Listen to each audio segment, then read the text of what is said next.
Chapter 723. In the secret chamber on the second floor of the ghost ship. After Xiao Bai left behind a painting, the peaceful situation was completely destroyed. After all, Xiao Bai's prophecy was too shocking. Apart from Shi Qianhan, there were actually two ghosts among them. Initially, they did not believe in these things. Even if there were really ghosts, they would not be afraid.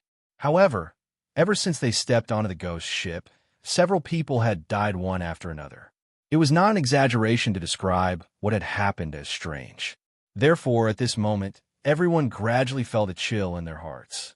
At that moment, many people looked at Yi Chun with hostility. Even Luo Tianya, Tang Yiming, and the rest still had doubts on their faces. Facing everyone's gaze, Yi Chun was not afraid at all. Instead, he looked straight at Xiao Yuanjing and said while grinning coldly, "Have you finally revealed your true intentions? You guys have really put in a lot of effort to deal with me." "Deal with you?" Xiao Yuanjing's eyes narrowed as he snorted coldly. "Yi, don't think too highly of yourself. If we wanted to deal with you, we would have attacked you when we boarded the ship. Why would we wait until now?" Yi Chen's expression did not change. "Then what right do you have to say that I'm a ghost? Based on the so-called painting of Xiao Bai that you guys found?" Bai Xiao Yu smirked coldly. "Then how do you explain that you're standing in the same position as the ghost in the painting? You have to know that the ghost in the painting is exactly the same as the evil ghost in the black fog outside the ghost ship." "That's right." The vampire Marquis Bruce also chimed in. "Xiao Bai foresaw our arrival 20 years ago. The number of people in the painting and their positions are exactly the same as ours. That shouldn't be wrong, right?" Everyone nodded when they heard that. Even though they didn't want to believe it, they had no choice but to admit that the third diagram Xiao Bai had left behind was describing them.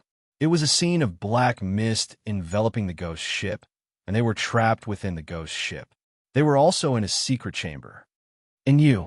Xiao Yuanjing suddenly looked at the sword-wielding old man. "Among all of us, you were the first to step onto the second floor of the ghost ship. When we caught up, we couldn't see you anymore. Then, the ancient coffin that led to the secret chamber appeared. Xiao Shun of the Xiao family went in to investigate and died." At this point, his gaze turned cold. "We all clearly saw that when Xiao Shun came out, he was holding your head in his hand. As soon as Xiao Shun died, you appeared. Tell us, if you're not a ghost, then what are you?" As soon as he said that, many people nodded to themselves. There is nothing wrong with Xiao Yuanjing's analysis. In fact, when the old man walked out of the coffin, everyone wondered if he was a human or a ghost. Even the old celestial master of Mount Longhu, Zhang Wuming, was a little shaken. He could not help but look at the sword-wielding elder and say, "Brotherly, this matter concerns your identity. Can you explain it to us?" The old man paused for a moment before a bitter smile appeared on his face. "When I came up here, I felt a chill on my neck, and then I lost consciousness. When I woke up, I discovered that I was in this secret chamber. Because I discovered Xiao Bai's statue, I forgot about everything that happened before and went back to inform all of you." He paused for a moment and said with an unnatural expression, "I suspect that I was ambushed by something." Even when he said this, he did not have much confidence because this experience was really difficult to convince others. Yi Chen frowned and stared at him. "Are you saying that someone attacked you from behind and knocked you out when you came up?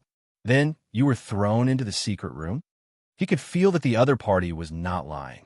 Before the old man could speak, Xiao Yuanjing sneered, "What a joke. You're a beginner stage martial venerable. Who could sneak an attack on you without anyone noticing? Besides, all of us were on the first floor at that time. Let me ask you, who would be able to launch a sneak attack on you?" That's Yuanjing's analysis. Bai Xiaoyu laughed dryly and said, "Furthermore, the other party ambushed you, but they didn't kill you. Instead, they threw you into the secret room. What's the meaning of this? Could it be that they have nothing better to do?" Zhang Wuming's expression became more and more solemn. "Brotherly, you should tell the truth." "I'm telling the truth. The reason why I didn't tell you guys at the beginning was because I knew that even if I told you guys, you wouldn't believe me." The old man shook his head and smiled bitterly. His expression was terrible. "Moreover, I suspect that the person who ambushed me was the one who killed by Peng Fei in the dark and escaped to the second floor. This means that there's something wrong with you. Xiao Yuanjing's face was cold. The other party even killed by Peng Fei, but in the end, he only ambushed you and did not kill you. He even threw you into the secret room. How do you explain that? The old man was speechless. This time, the way everyone looked at the old man changed again. The other party's words were not worth pondering. There's no need to waste your breath on him. Bai Xiaoyu interrupted him and said with a cold smile, the situation is very clear now. When we just boarded the ghost ship, the black fog attacked. There must be evil spirits in the black fog sneaking in before we could close the doors and windows. He looked straight at Yi Chun and the old man with the sword. I'm sure that there are 3 evil spirits that sneaked in. The first one is the one who killed by Peng Fei in the dark, and the 2 of you must be the remaining 2 evil spirits. Xiao Yuanjing took a step forward and locked his killing intent onto Yi Chun and the old man with the sword. Everyone, let's do it. Even if they're evil spirits, we have the numbers advantage. We can kill them. At the next moment, apart from the Luo family and the Tang family, everyone present exuded cold killing intent at Yi Chun and the old man with the sword. We won't care about this anymore. Zhang Wuming, Master Asian, and the rest looked at each other and stood aside at the same time. Clearly, they suspected that Yi Chun was a ghost, but they could not attack him. Luo Shuiyao's pretty face changed. She was about to step forward when Luo Tinya stopped her. She could not help but say with a trembling voice, "Brother," Luo Tinya said in a deep voice, "this isn't something we can interfere with." Xiang Heng, who was beside him, said with a cold smile, "Yao Yao, Xiaobai's prophecy is very clear. Yi is a ghost. Instead of letting it kill us, we might as well make the first move." "Forget it," Yichen said slowly. His tone seemed calm, but it revealed an extreme coldness. "Since I can't reason with you guys, I can only use my fists. Since you say that I'm a ghost, I'll turn all of you into ghosts today." "Kill him," Bai Xiaoyu shouted and charged at Yichen first. Right at that instant, the entire ghost ship trembled violently. It was as if a meteor had crashed down from outer space, and everyone was practically unable to stand steadily. Someone said in shock, "What happened?" Chapter 724. Tap, tap, tap. At this moment, the sound of hurried footsteps came from the deck outside the ghost ship. The footsteps were very dense, and they were getting closer and closer, causing everyone's scalps to go numb. "There's someone outside." No one knew who exclaimed. Roar! Before everyone could react, an incomparably shrill scream rang out beside their ears. The scream was deafening, like the wails of ghosts and the howls of wolves. At the same time, the entire secret chamber began to shake violently. Xiao Bai's stone statue fell to the ground, and the surroundings seemed to be collapsing. "Let's go. Quick, get out." Luo Tinya's expression changed. He pulled Luo Shuiyao and took the lead to rush out. The rest hurriedly followed. This sudden turn of events caused everyone to no longer care about who was the human and who was the ghost. When everyone returned to the second floor of the ghost ship, the entire ghost ship was still shaking violently. The lanterns hanging on the walls were flickering, sometimes dark and sometimes bright. However, everyone's eyes were fixed on the window. Under the pale light, countless black shadows were swaying on the white window paper. The shadows were dragged very long, like evil ghosts baring their fangs and brandishing their claws. The blood-curdling screams continued. Puffed streaks of bright red blood sprayed on the window paper, dyeing it completely red. There were even bloodstains dripping down the window paper to the ground. It was a ghastly sight. Someone trembled. What is that?" No one spoke. The scene before them was simply too terrifying. Everyone subconsciously sucked in a breath of cold air. They felt their scalps go numb and chills run down their spines. Obviously, there was an anomaly on the deck outside the ghost ship. However, no one dared to open the window and look outside. This was because everyone knew that there was an endless black fog shrouding the windows and doors. The black fog could devour people. Then, it could cause a commotion outside. It was obviously not human. The commotion outside did not last for long, but to everyone, it was no different from a year. When the commotion completely disappeared, everyone heaved a sigh of relief as if a heavy burden had been lifted from their shoulders. Someone muttered, "Did those damn things leave?" At the next moment, suddenly, countless black figures appeared in front of everyone.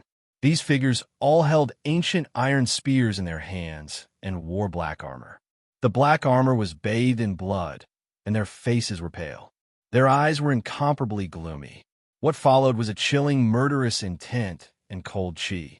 Een soldiers. These are Een soldiers.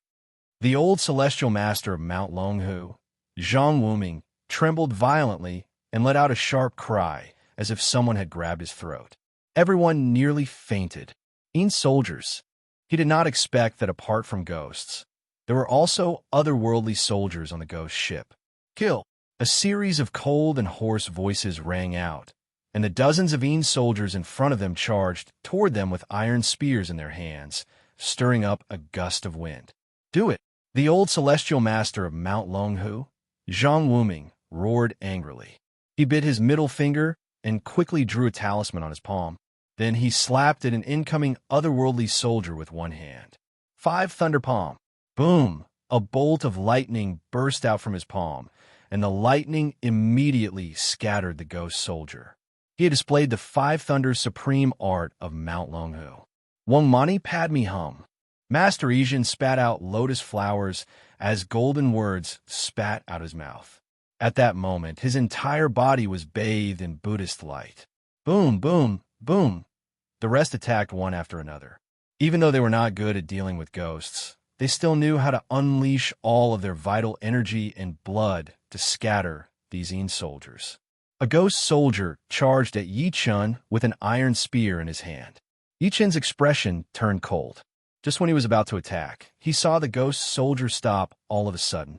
The depths of its hollow eyes lit up faintly. It looked at Yi Chun in confusion and said in a voice that only Yi Chun could hear, "Why do you have the little princess's aura on you?" Little princess? Yi Chun frowned when he heard that. Just when he was about to ask, he saw that the other party had abandoned him and was charging at the others. I, Qin Yin, am willing to turn into a ghost and protect the little princess for generations to come. Kill, kill, kill. A voice that seemed to be murmuring followed. Oh no, they can't be killed. Zhang Wuming of Mount Longhu used another lightning palm to scatter another ghost soldier. Before he could rejoice, he realized that the ghost soldier he had scattered had appeared again. It's the same here. After Master Ijin used the 6-syllable mantra to suppress several ghost soldiers, he realized that these ghost soldiers would disappear mysteriously. Then, they would appear at the door again. The vital energy and blood in Luo Tinya's body exploded. After shattering a ghost soldier, he cried out in shock, "What exactly is this?" The combat strength of these ghost soldiers was not very high. At most, they were only martial Dao grandmasters. However, after they were killed, they would resurrect. If this went on, everyone's true chi would be depleted, and there was no time for them to recover. A scream was heard. A young man from the Shao clan's camp was pierced by a ghost soldier's iron spear on the spot. Even his soul was shattered. Die. Bai Xiaoyu looked at Yi Chen all of a sudden after slapping a ghost soldier away.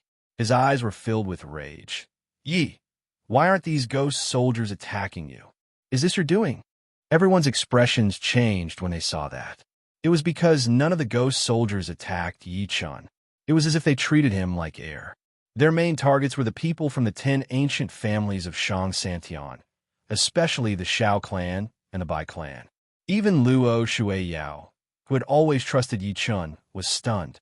She could not help but ask, "Yi Chen, what's going on? Is there need to ask?" Xiang Heng smirked coldly. Looks like Xiao Yuan Jing was right.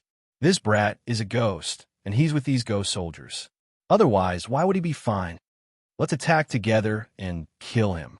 Xiao Yuanjing shouted and charged at Yi Chen. At the same time, Xiao Yu charged over after forcing a ghost soldier back. Attack! At that moment, Luo Tinya and Tang Yiming attacked one after another. The truth was right before their eyes. Luo Shueiyao cried when she saw that. Brother, boom! At that moment, terrifying energy ripples swept toward Yi Chun like stormy waves. The entire ghost ship was trembling under such power. Yi, go to hell!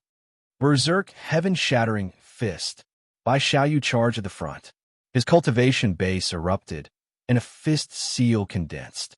The space before the fist seal formed a vortex on the spot, and the might it emitted made many people's hearts palpitate. Just when his fist seal was about to touch Yi Chun, a lightning-like gleam shot out of Yi Chun's eyes. He opened his mouth and shouted, "Scram!" Boom! His shout was like a dragon's roar. An extremely overbearing energy erupted from his body and surged toward Bai Xiaoyu. Chapter 725. Bleck. A trail of blood shot out in the air, and the faint sound of bones and joints cracking could be heard. Bang! Under everyone's shocked gazes, a figure flew back like a kite with its string cut. In the end, it crashed heavily onto the ground, causing the ground to tremble. When they saw that the person who spat blood was Bai Xiaoyu, everyone was stunned at that moment. Everyone was stunned at that moment. Even Xiao Yuanjing and the rest who were attacking Yi Chun stopped moving. Extreme shock surged on their faces. Everyone's eyes were trembling, and their faces were twitching. He had lost. Bai Xiaoyu had actually lost, and he had lost so quickly. That was the number 3 on the martial venerable leaderboard. Bai Xiaoyu looked at Yi Chun as if he had seen a ghost. The ghost soldiers around them suddenly stopped. The gaze of the ghost soldier who was talking to Yi Chun earlier turned gentle as he looked at Yi Chun. Die! Yi Chun charged at him in a flash like a ferocious tiger. At the same time, a golden fist shadow exploded from his mouth and smashed at Bai Xiaoyu. How dare you! At the critical moment, Xiao Yuanjing slapped a terrifying palm and collided with Yi Chun's fist seal. The energy that erupted caused the entire ghost ship to shake violently. Stomp, stomp, stomp. Xiao Yuanjing could not control his body and retreated more than 10 steps back. The scene fell into dead silence once again. Many people secretly sucked in a breath of cold air. They did not expect Xiao Yuanjing to be no match for Yi Chun. Xiang Hung could not stop trembling. How was this brat so powerful?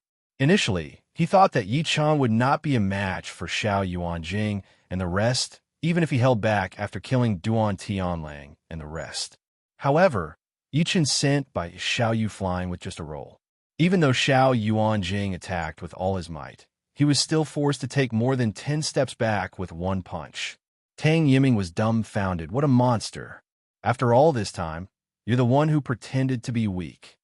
Luo Tianya, who was next to him, could not stop his face from twitching. The combat ability that Yi Chun displayed was no weaker than his. He might even be more powerful than him, the number 1 on the martial venerable leaderboard. At that moment, a black shadow suddenly appeared behind Yi Chun. The black shadow was like a giant bat, attacking Yi Chun's back. Luo Shueiyao reminded him immediately. Yi Chun, be careful. A cold voice rang out. Hee. This marquis must taste your blood and flesh properly. I think the taste must be very unique. It was the Western blood marquis, Bruce, who had secretly taken action. Courting death. Yi Chun did not even lift his eyelids. After scoffing coldly, a golden sword gleam appeared behind him in a split second like a bolt of lightning. Everyone felt their vision blur. When they looked again, they saw Marquis Bruce of the Blood Clan being killed by Yi Chun's sword on the spot. He did not even have time to scream. All of you will die too. Yi Chun's gaze was sharp and terrifying. Killing intent spread as he extended his hand. As a faint golden light surged, he charged at Xiao Yuanjing and the rest again. Stop him, Xiao Yuanjing said hurriedly. Many powerhouses from the Xiao and Bai families attacked Yi Chun at the same time. Meanwhile, he grabbed Bai Xiaoyu with one hand and leaped toward the first floor of the ghost ship. Those who stand in my way will die. Yi Chun charged into the people from the Xiao and Bai families like a humanoid, demonic beast. His every move was filled with a terrifying aura. Bang, bang. Following a series of screams and loud noises, blood mist shot everywhere. and the pungent smell of blood filled the entire second floor of the ghost ship. The woman named Yu Luocha was terrified by the scene before her. She said in an extremely sharp voice, "Mad Southern Yi, you can't kill me. I was conferred by the ancient Egyptian royal family. Die." Before she could finish speaking, Yichen slapped her with his palm and crushed her head on the spot, turning it into countless pieces. "Let's die together." Thunder Emperor Thor's body suddenly released several dazzling lightning bolts, and an extremely terrifying aura swept out from his body. Clearly, he realized that they were no match for Yichun, so he planned to self-destruct to drag Yichun to death. "You're the one who's going to die." Yichun threw a punch and crushed his heart into pieces on the spot. Meanwhile, the terrifying energy in his body did not have the time to explode. In just a few breaths of time, the ground was covered in blood. Luo Tianya, who was watching from the side, was shocked when he saw that. His soul was trembling. No one expected Yichun to be so brutal. Tang Yiming felt a chill run down his spine. "I can't afford to offend him. I really can't afford to offend this guy." Before he met Yichun, he thought that the lunatic Luo Tianya was ruthless enough. He did not expect Yichun to be even more ruthless. Almost all the people from the Shao and Bai families were killed by him. When Yichun's cold gaze landed on Luo Tianya and the rest, their hearts skipped a beat. They felt like they were being targeted by some peerless, ferocious beast. Tang Yiming gulped and smiled bitterly. "Brother Yi, there's no hatred between us, right?" At that moment, he hated Xiao Yuanjing to death. "Damn it, how is this guy a ghost? He's clearly a demon king who kills without batting an eyelid. I'd rather deal with ghosts than him." On the other hand, Luo Tinya looked at him quietly. A trace of battle intent quietly swept out from his body, and it was faintly getting stronger. At the critical moment, Luo Shueyao subconsciously stood in front of Luo Tinya. She bit her lip and said, "Yichun, you can't touch my brother. My brother and the rest have no enmity towards you." What happened? Right at that moment, a puzzled voice came from the side. Everyone looked up and realized that it was Shi Qianhan in white. Yichun said in a deep voice, "Where did you go?" Shi Qianhan said slowly, "I've been staying on the first floor. I only rushed up when I heard the commotion above." Only then did he notice the blood on the ground. He looked at the ghost soldiers around him and suddenly asked, "Where are Xiao Yuanjing and the rest?" Luo Shueyao frowned and said, "They ran away." "They ran away?" Shi Qianhan's gaze focused as if he had thought of something. He turned around and chased after them. "Everyone follow me. Hurry." Master Yijin said, "What happened? Why is Shi Qianhan so flustered?" "Come, let's follow them," Luo Tianya said and led the crowd to follow them. The rest did not want to fall behind. They had a feeling that something bad was about to happen. Yichen wanted to follow them, but he turned around to look at the dozens of ghost soldiers behind him. His gaze was focused on the ghost soldier who was leading them, Qin Yin. His intuition told him that the other party had something to say to him. A smile appeared on the other party's pale face. "You have the aura of the little princess on you. Looks like that Shao guy from 20 years ago didn't lie to us. The little princess is still alive." Chapter 726. You have the aura of the little princess on you. Looks like that Shao guy from 20 years ago didn't lie to us. The little princess is still here. Qin Yan's voice was heard. "Shao guy." Yichen's eyes focused. "Is that person called Shao Bai?" "That's right," Qin Yan said. "After the death of the princess and the disappearance of the little princess, we turned into dark spirits and have been here for more than 100 years. His figure began to dissipate. "Wait," Yichun asked immediately. "Is the little princess you're talking about a little girl called Qianqian who's about 4 or 5 years old? You even know the little princess's nickname. Looks like our guess is right. The little princess is still safe." Qin Yan's body became more and more illusory, including the dozens of ghost soldiers behind him who were about to be annihilated. "Our wish has been fulfilled. It's time to follow the princess and mistress. Please pass a message to the little princess for me. Live well on the celestial burial planet and don't return to the ancient desolate realm. Also, you must protect the forbidden ancient desolate realm tablet. Remember, When the last word was said, Qin Yin and the other dozens of ghost soldiers disappeared from Yi Chen's sight completely. Meanwhile, a stone tablet appeared on the ground. The stone tablet was about 2 feet long and only a palm wide. It emitted a trace of ancient aura, and a faint divine light surged. There seemed to be mysterious engravings on it. Yi Chen walked over and wanted to pick it up, but he realized that it was extremely heavy. He could not help but activate his physical strength to pick it up. Celestial Burial Planet, Ancient Desolate Realm, Forbidden Ancient Desolate Realm Tablet. From Qin Yan's last words, he learned a lot of things. First of all, they should have followed the owner of this ghost ship when they were alive. Later on, the ghost ship was attacked and changed drastically, turning into a ghost ship.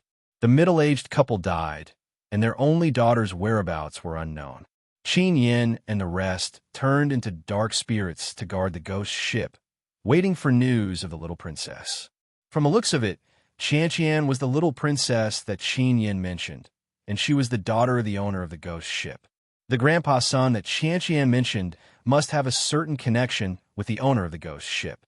After the ghost ship changed drastically, the man with the surname Sun brought Qian to China. However, for some reason, the two of them were separated. He had always felt that Qian's background was extraordinary, but he didn't expect it to be related to the ghost ship. Furthermore, there were so many twists and turns in the past. Yi Chen looked at the stone tablet quietly and secretly frowned. What exactly is the ancient desolate realm? Is this the destination of the ghost ship? And what is this forbidden ancient desolate realm tablet? The immortal burial star that Qin Yin spoke of, he could roughly guess that it was Earth. But why was Earth called the celestial burial planet? Earth had been around for nearly 5 billion years and had experienced the Archean Eon, the Proterozoic Eon, and the Phanerozoic Eon. During this period, many civilizations had appeared. Even now, even with such advanced technology, they were still unable to decipher all of them. On the other hand, humans had only been born for a few million years. They were just a drop in the ocean in the long river of 5 billion years. Even Patriarch Yellow Spring, an old monster who was a tribulation stage expert in his previous life, could only live for 10,000 years. Burying immortals. Could it be that Earth had once buried immortals? Thinking to this point, he was shocked by his own thoughts. He immediately put the stone tablet into his storage ring and turned around to chase after Luo Tianya and the others. The second floor of the ghost ship led to the ancient coffin in the secret room. The group returned once again. Everyone looked at Shi Qianhan, who was standing in front of them.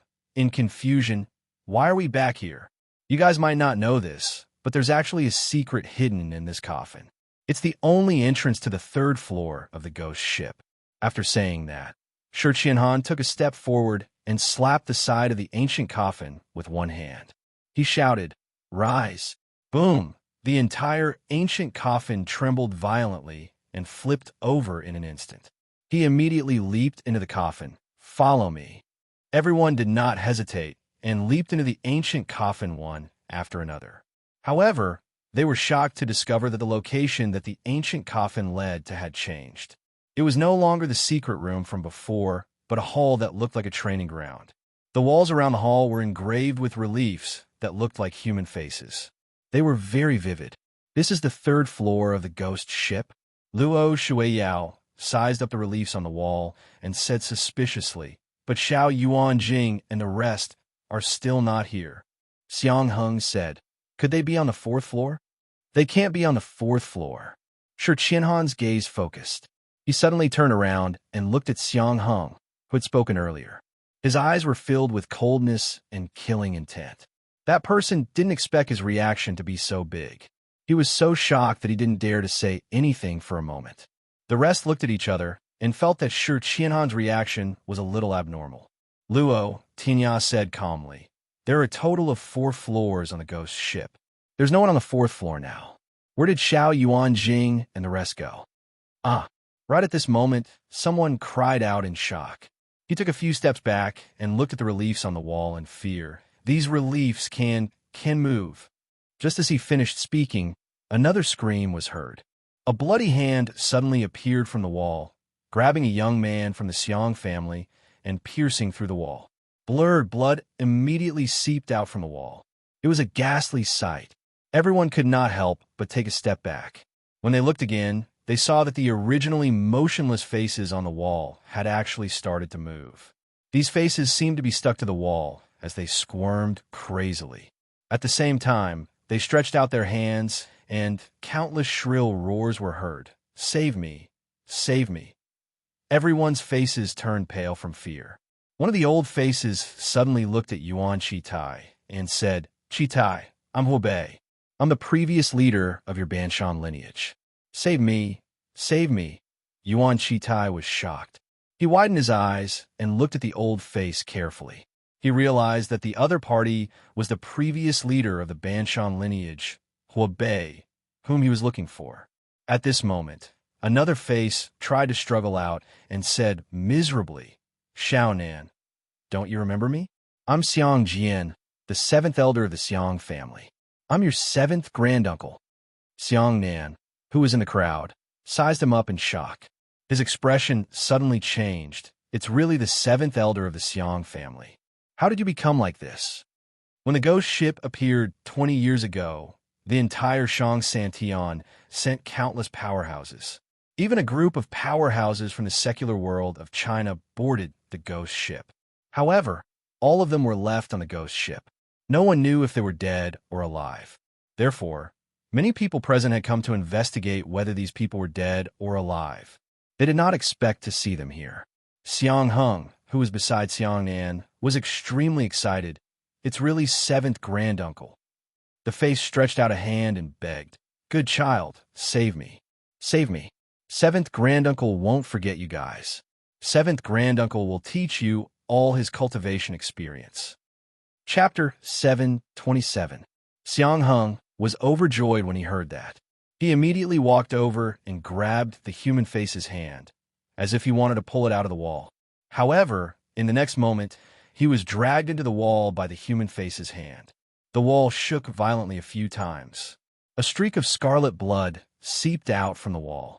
The entire process was completed in the blink of an eye.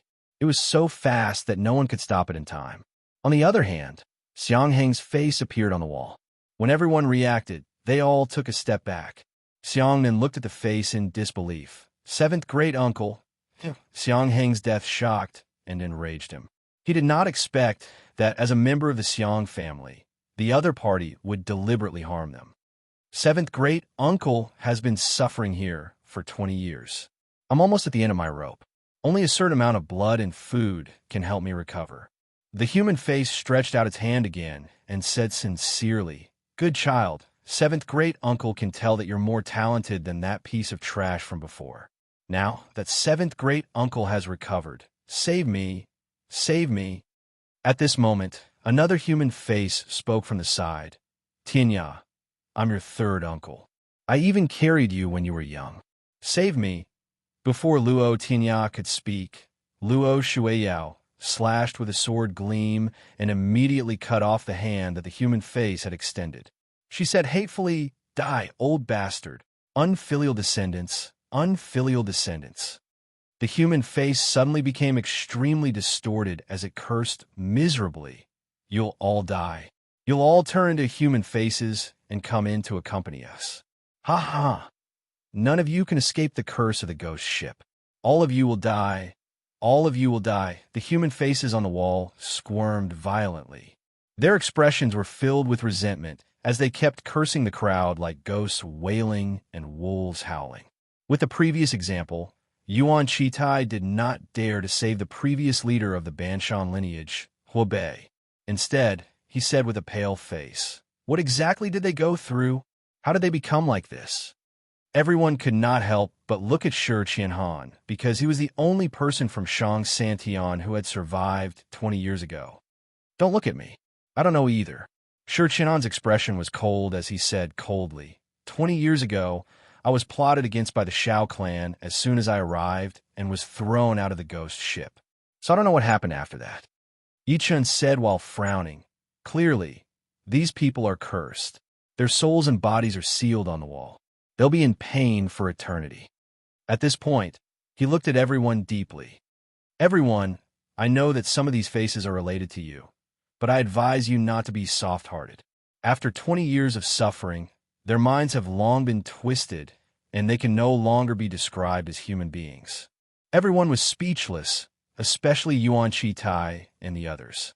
They had gone through all kinds of hardships just to get on the ghost ship and become the previous chief of the 4 sects of grave robbing so that they could rebuild their sect.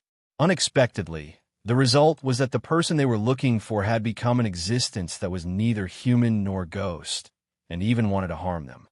Evil creature, evil creature. Great Master Ijin put his palms together. He was very compassionate. Luo Tianya, who had been silently sizing up the faces on the wall, suddenly said, "That's not right. Why aren't there anyone from the Shao clan here?" Yi-chan was confused. "How do you know that there's no one from the Shao clan here?" Luo Tianya said in a deep voice, "Because my Luo family has investigated the group of people who stepped on a ghost ship 20 years ago. I know all the faces on the wall, but there's no one from the Shao clan." Tang Yiming frowned. "That's strange. All the missing powerhouses have turned into human faces. Why isn't there anyone from the Shao clan?" At the same time, the entire ancient ship suddenly shook violently, as if countless spirits were struggling and wriggling, trying to rush into the ghost ship. A cold voice was heard. "It's simple. The faces on my wall are all from my Shao clan." Everyone turned around and saw Xiao Yuanjing, who had disappeared, walk out from the wall behind them. Compared to his previous sorry state, his brows were filled with darkness. He seemed to be angry and resentful. Luo Tianyan narrowed his eyes. "Xiao, what did you just say?" Xiao Yuanjing looked at him fearlessly, his expression a little ferocious. "Seeing that you're about to die, I might as well tell you that the faces on the wall are the work of the powerhouses of my Shao clan." "What did you say?" Luo Tianya's expression gradually turned cold. More than 100 years ago, a warship appeared out of thin air on the Wu River in China. Purple energy soared into the sky. The powerhouses of Shang Santian joined forces to investigate the Wu River. Guess what? Xiao Yuanjing licked his lips and said with an evil smile, "So this warship doesn't belong to our world. Every piece of building material on the warship is a priceless treasure to Shang Santian. There are dozens of powerhouses who are no weaker than martial venerables guarding the warship." Dozens of martial venerables? Hearing this, everyone sucked in a breath of cold air. Yi-chen's eyes flickered a few times. He roughly guessed that the dozens of martial venerables that Xiao Yuanjing mentioned were probably Qin Yin and the other ghost soldiers that he had encountered earlier. Shocking, isn't it? Xiao Yuanjing caught everyone's gaze and smirked coldly. At that time, the powerhouses of Shang Santian realized that if this terrifying force were to successfully appear, it would definitely become a great threat to Shang Santian. Therefore, the powerhouses of Shang Santian secretly investigated and discovered that the owner of the warship was actually a middle-aged couple, and the dozens of martial venerables were their subordinates. Everyone was shocked again when they heard that. With dozens of martial venerables as subordinates, could the other party be an Emperor stage powerhouse? The owner of dozens of martial venerables is at least an Emperor stage powerhouse. Therefore, Shang Santian hesitated whether to take action or not, but we found out that the couple was injured.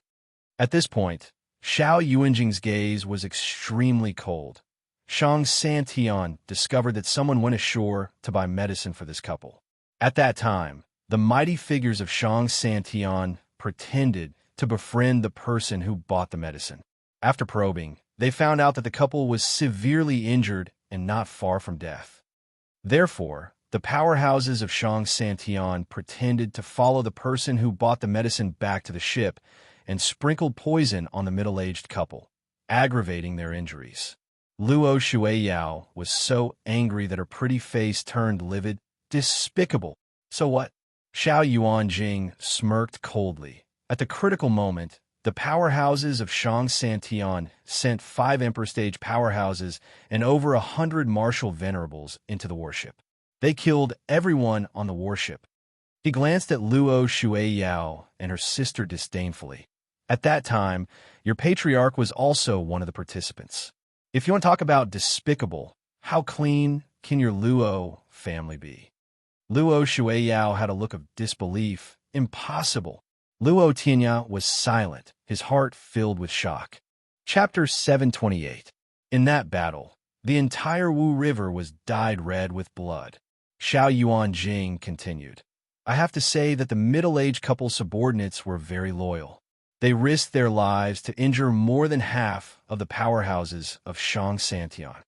Moreover, that middle-aged couple is still protecting a little girl with all their might despite being surrounded by 5 Emperor Realm cultivators from our side. At this point, his expression was a little ferocious. The powerhouses of Shang Santian wanted to capture that little girl. Who would have thought that the old man who bought the medicine would risk his life to protect the little girl and escape at the critical moment? In order to prevent us from chasing after them, the couple actually used the bloodstained spell and turned the entire battleship into a ghost ship. The woman even used the cursed spell and killed 4 Emperor Stage powerhouses. Only 1 Emperor Stage powerhouse escaped alive. Everyone was shocked when they heard that. One had to know that the Emperor Stage was the realm they had pursued their entire lives. However, the couple still killed 4 Emperor Stage powerhouses despite being heavily injured. Ever since then, that battleship turned into a ghost ship and disappeared from the Wu River again. When the entire Shang Santian chose to forget about it, who would have thought that it would appear again 20 years later? This cycle will repeat itself. A smile appeared at the corner of Xiao Yuanjing's lips. Every time the ghost ship appears, Shang Santian will send people to board the ghost ship to investigate. Yuan Chitai and the rest had extremely ugly expressions, so the rumor that the ghost ship can revive the dead and even lead to the netherworld is fake. Of course it's fake. Xiao Yuanjing smiled disdainfully. That's just a rumor that Shang Santian spread on purpose. Our goal is to use you ants to investigate the ghost ship and exhaust your strength at the same time. The old celestial master of Mount Longhu, Zhang Wuming, almost fainted. Damn it. Shang Santian is simply too vicious. Over the past 100 years, countless powerhouses in the secular world of China had mistakenly believed the rumors of the ghost ship and rushed to board it. They had lost their lives for nothing, including his senior brother. Luo Tianya's eyes flickered as he said coldly, "We're also from Shang Santian. Why didn't we know? Not to mention you guys, even the sword sect and the other 3 sects and 4 groups might not know about it." Xiao Yuanjing said disdainfully, "I'm not afraid to tell you that the martial emperor who escaped alive back then was my Xiao clan's patriarch." Tang Yiming frowned. "So, the little girl and crazy old we've been looking for are the survivors of the ghost ship? Not bad." Xiao Yuanjing openly admitted it. After the battle more than 100 years ago, that old thing actually hid on the ghost ship with that little girl. After so many years, all the people who boarded the ghost ship from Shang Santian were killed by that old thing. Yi Chun said slowly, "If that's the case, why did the 2 of them walk out of the ghost ship 20 years ago? Logically speaking, since Qianqian and Grandpa Sun were safe on the ghost ship, why did they have to leave? Could it be related to the ancient barren world that Qin Yin spoke of? Because that old thing has gone mad." Xiao Yuanjing smiled non-committally. It could be said that the old thing's master died in battle because he single-handedly caused it. Therefore, the old thing went crazy because he couldn't accept it. It's not hard to understand what a lunatic does. Luo Shueiyao looked at the faces on the wall, and her pretty face turned ashen. "Xiao, why is your Xiao clan so vicious that you won't even let the powerhouses of Shang Santian go?" "It's very simple." Xiao Yuanjing slowly spread his hands and looked at his 10 slender fingers. "Because 20 years ago, the powerhouses of my Xiao clan discovered a shocking secret after they boarded the ghost ship. In order to keep this secret, we had no choice but to let the others stay on the ship forever." Everyone was furious and hateful when they heard that. Yi Chen's eyes flickered a few times as he said, "So, you've been causing trouble ever since we boarded the ship. If I'm not wrong, you were the one who caused the lantern to suddenly go out and the death of the Bai family members, right? You're quite smart." Xiao Yuanjing looked at him in admiration. "That's right. I was the one who caused everything. My goal was to cause panic. Not only that, I even forged Xiao Bai's fake message to make everyone suspect that you're a ghost and split your forces. He looked at Yi Chun with fear as he said to this point. However, what surprised me was that an ant who rose from the secular world like you actually has a combat power that could threaten me. The old man said angrily.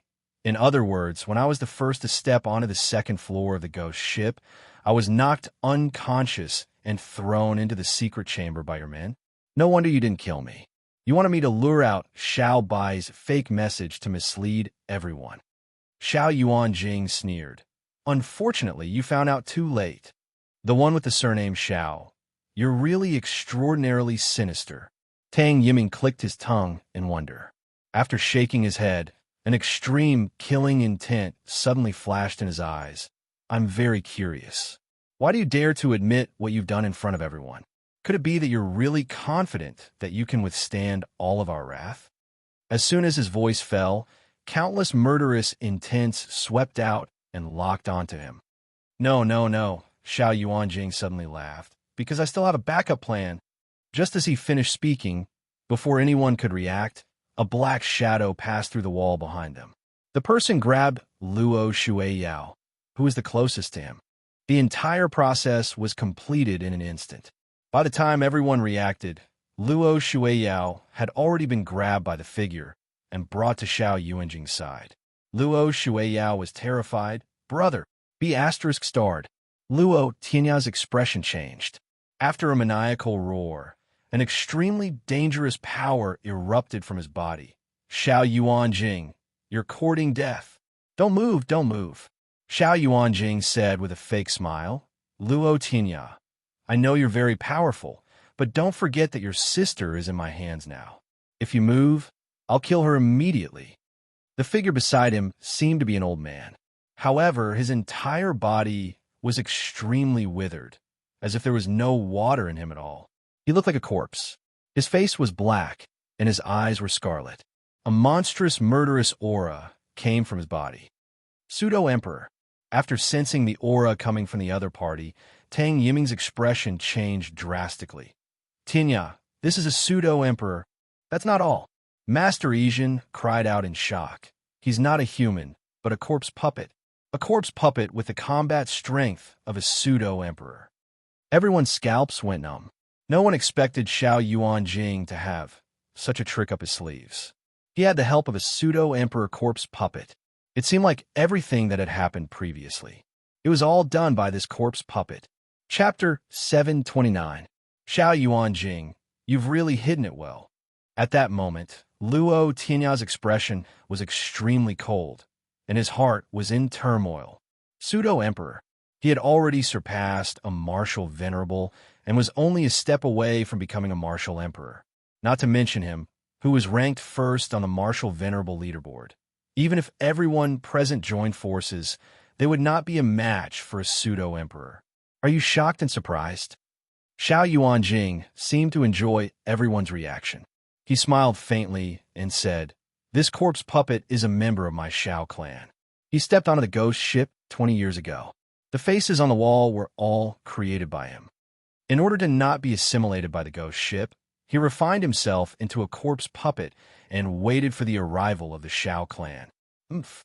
Shi Qianhan suddenly sneered. Xiao Yuanjing, do you think that you can rest easy with the help of a pseudo-emperor after capturing Luo Shuiyao? As soon as he finished speaking, he took a step forward, and an invisible sword intent spread out from his body. There was no sword gleam, but in that instant, the surroundings were filled with overwhelming sword chi. Sword intent.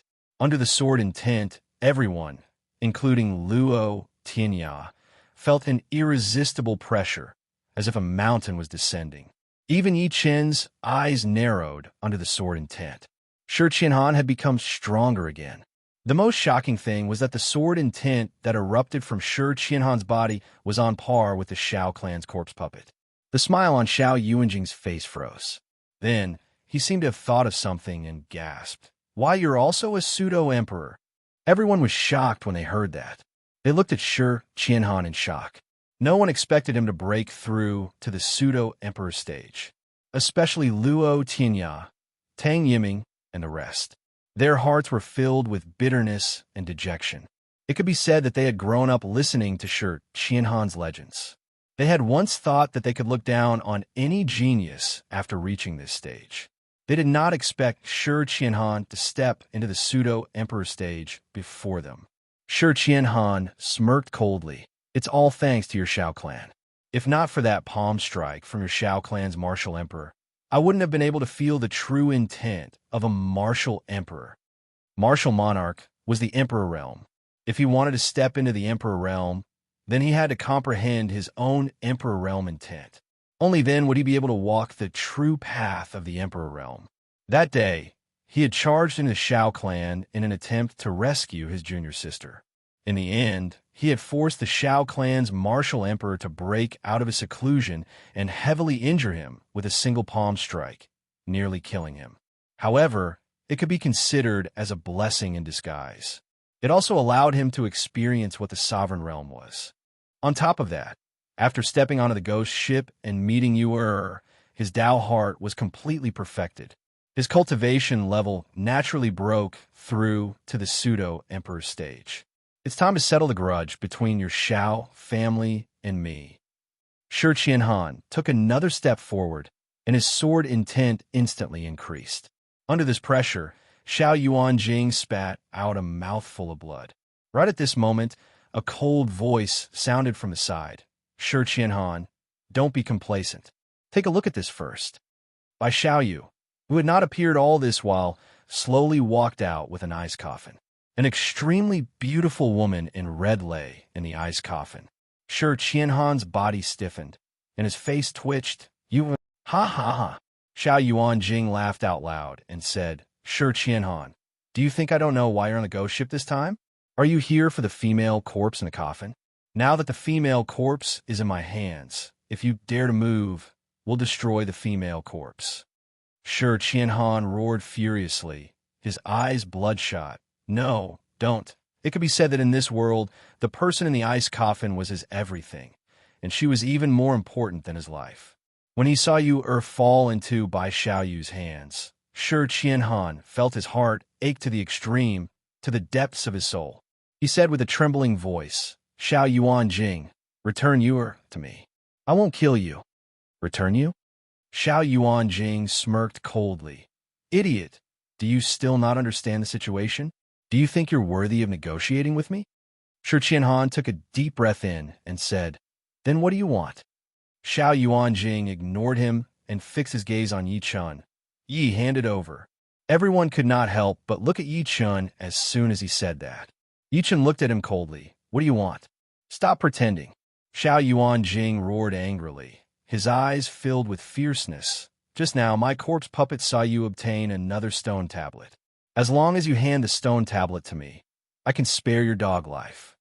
The Shao clan had been planning for the stone tablet for decades, and he had stepped onto the ghost ship this time to take it away.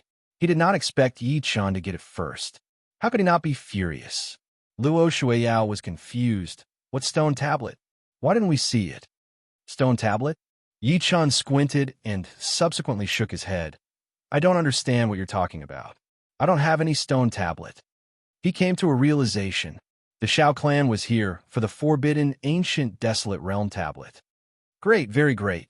Xiao Yuanjing's expression suddenly turned ferocious. Since you're unwilling to hand it over, don't even think about leaving alive. After saying that, he looked at Luo Tianya and Shi Qianhan. As long as you kill Yi, I'll let Luo Shuiyao go and return the female corpse to you.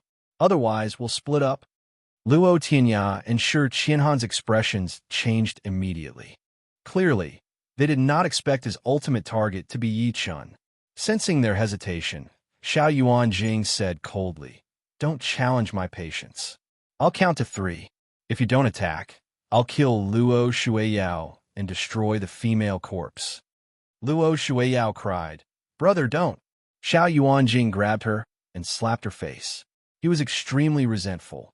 B*TCH, shut up.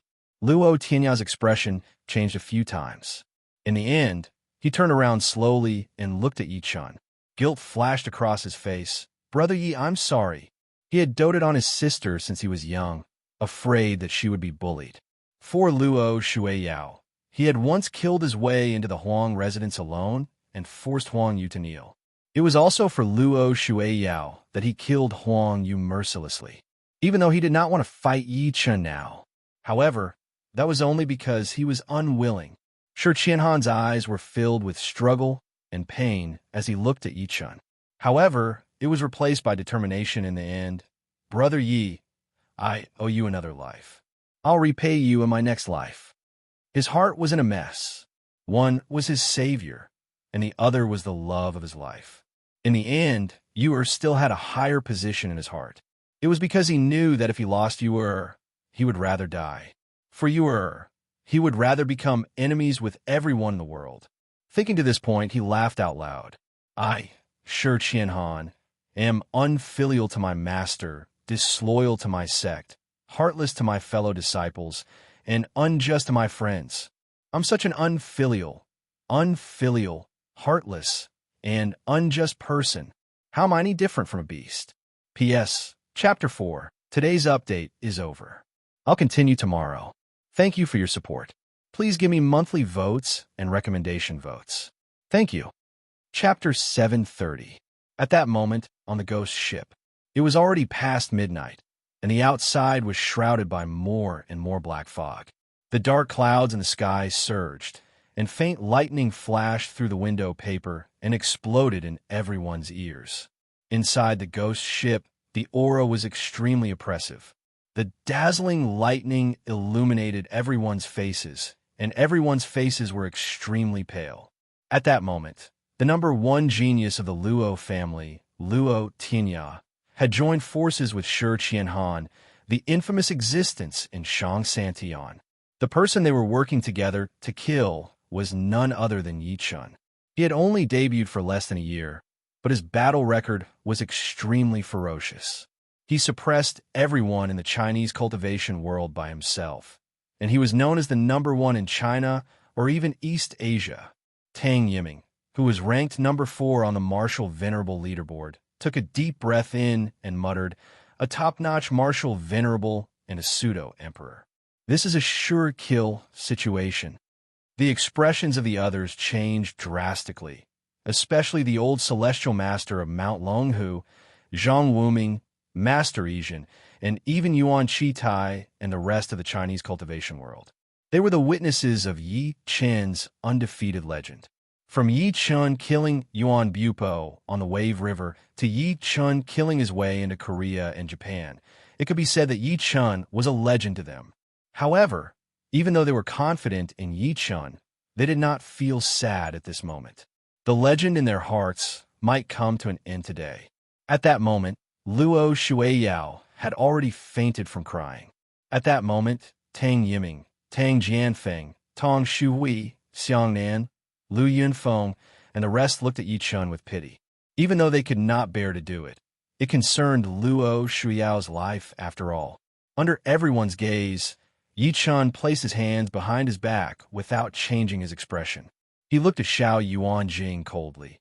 "I thought you were shameless enough, but I didn't expect you to be so shameless." He was using Luo Shueiyao to threaten Luo Tianya. He was using the female corpse in the ice coffin to threaten Shi Qianhan. It could be said that Xiao Yuanjing had a clear grasp of Luo Tianya and Shi Qianhan's weaknesses. Although the two of them were extremely monstrous and had unparalleled battle prowess, they were both passionate people. One of them was obsessed with protecting his sister, while the other was obsessed with love. You asked for all of this today."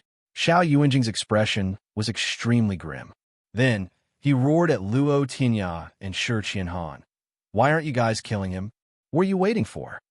Let's fight." Luo Tianya took a deep breath and took a step forward. As his voice fell, the entire ghost ship suddenly became eerily quiet. However, this deathly silence was suddenly broken by the blazing battle intent emanating from his body. A trace of killing intent swept out from Shi Qianhan's body. Like a monstrous wave, it continued to rise and boil. Pooh! Under such an aura, Xiang Nan was naturally injured. He immediately spat out a mouthful of blood, and his expression was extremely shocked. These two people are too strong. He was also in the top 10 of the Martial Venerable leaderboard. Perhaps he had once asked himself that the gap between him and Luo Tianya was not as big as he had imagined. However, at that moment, the confidence in his heart instantly disappeared. Retreat. Tang Yiming's expression changed. He immediately grabbed a gust of wind and retreated to the side. Even Xiao Yuanjing was no exception. His eyes were filled with jealousy. Luo Tianya and Shi Qianhan's strength had also exceeded his expectations. Brother Yi, I'm sorry.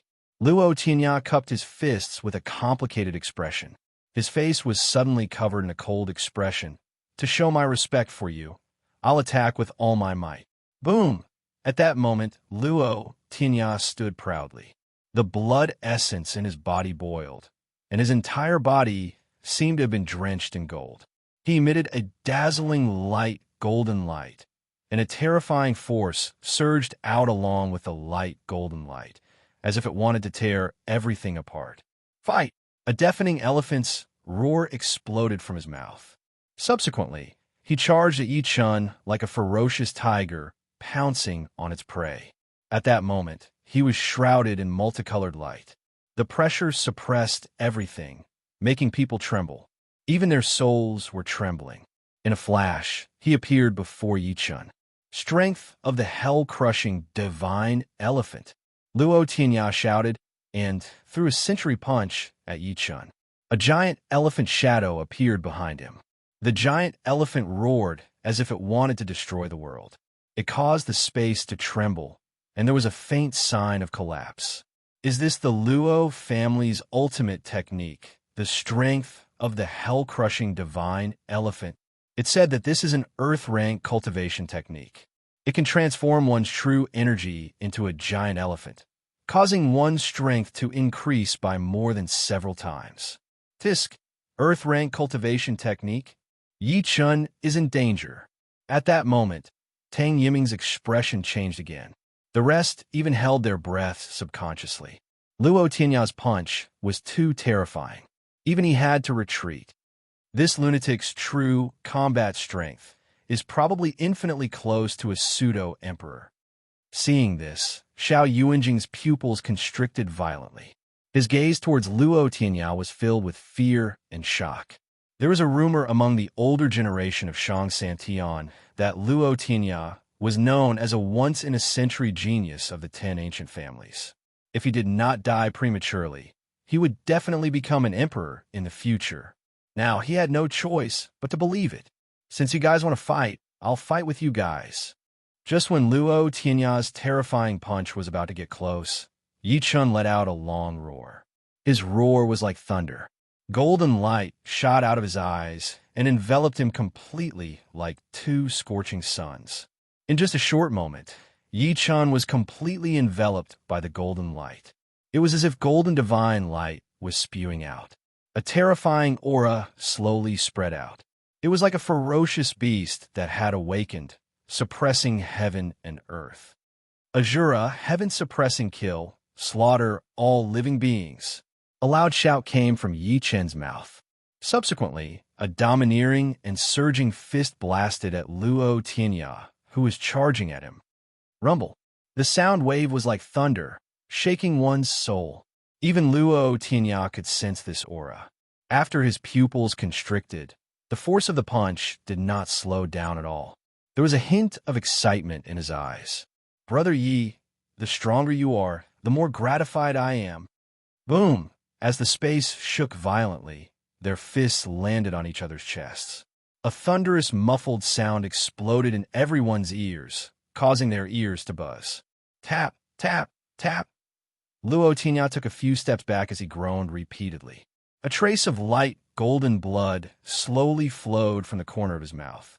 If one took a closer look, they would realize that his chest had caved in by more than 3 inches. Yi Chun took a step back as well. However, his expression did not change. There was only a hint of shock between his brows. Luo Tianya's physical body was very strong. It could be said that he was the person with the strongest physical body he had encountered since he returned to Earth. Oh my God, they're actually fighting with their physical strength. The most terrifying thing is that Luo Tianya is at a disadvantage in this battle. Is Yi Chen's physical body that powerful? The people who were paying close attention to the battle felt their scalps go numb when they saw that. Clearly, they did not expect Yi Chen to make Luo Tianya suffer a loss. Chapter 731. They were not the only ones who were shocked. Luo Tianya himself was also shocked. After he stopped in his tracks, his face turned pale. Brother Yi is brave. I admit defeat. After wiping the blood from the corner of his mouth, not only was Luo Tianya not angry, the joy in his eyes grew stronger and stronger. The battle intent on his body also surged. Brother Yi, eat my sword. At this moment, Shi Qianhan, who had not made a move, stepped forward. He slowly stretched out his hands, and a sword gleam condensed in his palm. At the next moment, the ice soul sword in the white-haired young man's hand emitted a dazzling, cold gleam. Then, it split into 8 sword gleams. The 8 sword gleams were as transparent as 8 thin cicada wings, but they carried their own auras as they swallowed and spat out endless cold gleams.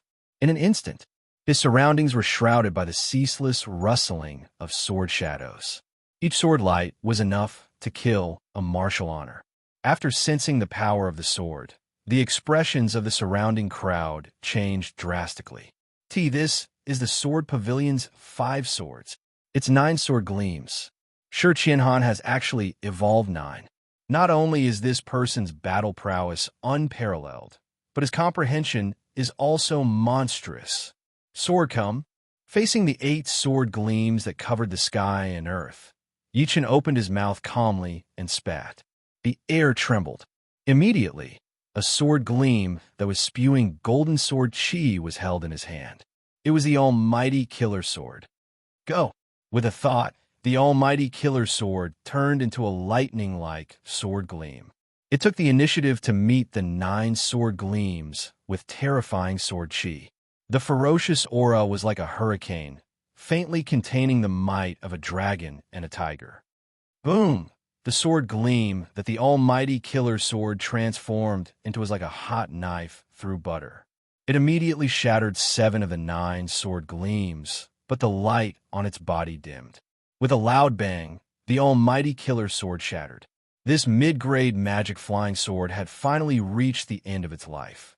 Blurg, Yi Chen had been connected to the almighty killer sword since the day it was refined. Now that it was damaged, Yi Chen spat a mouthful of blood. Bang, bang. Shi Qianhan's remaining 2 sword gleams slashed at him one after another. Sparks flew, and Yi Chen staggered a few steps back. He was injured. Even Luo Tianya, who was ranked number 1 on the martial venerable leaderboard, could not hurt him. However, as Shi Qianhan attacked, his natal flying sword collapsed, and his mind was instantly injured. He had to admit that a pseudo-emperor was indeed not something a martial venerable could compare to. He's vomiting blood. Yi is vomiting blood. Upon seeing that, Bai Xiaoyu, who was at the side, laughed hysterically out of excitement. Yi, aren't you very capable?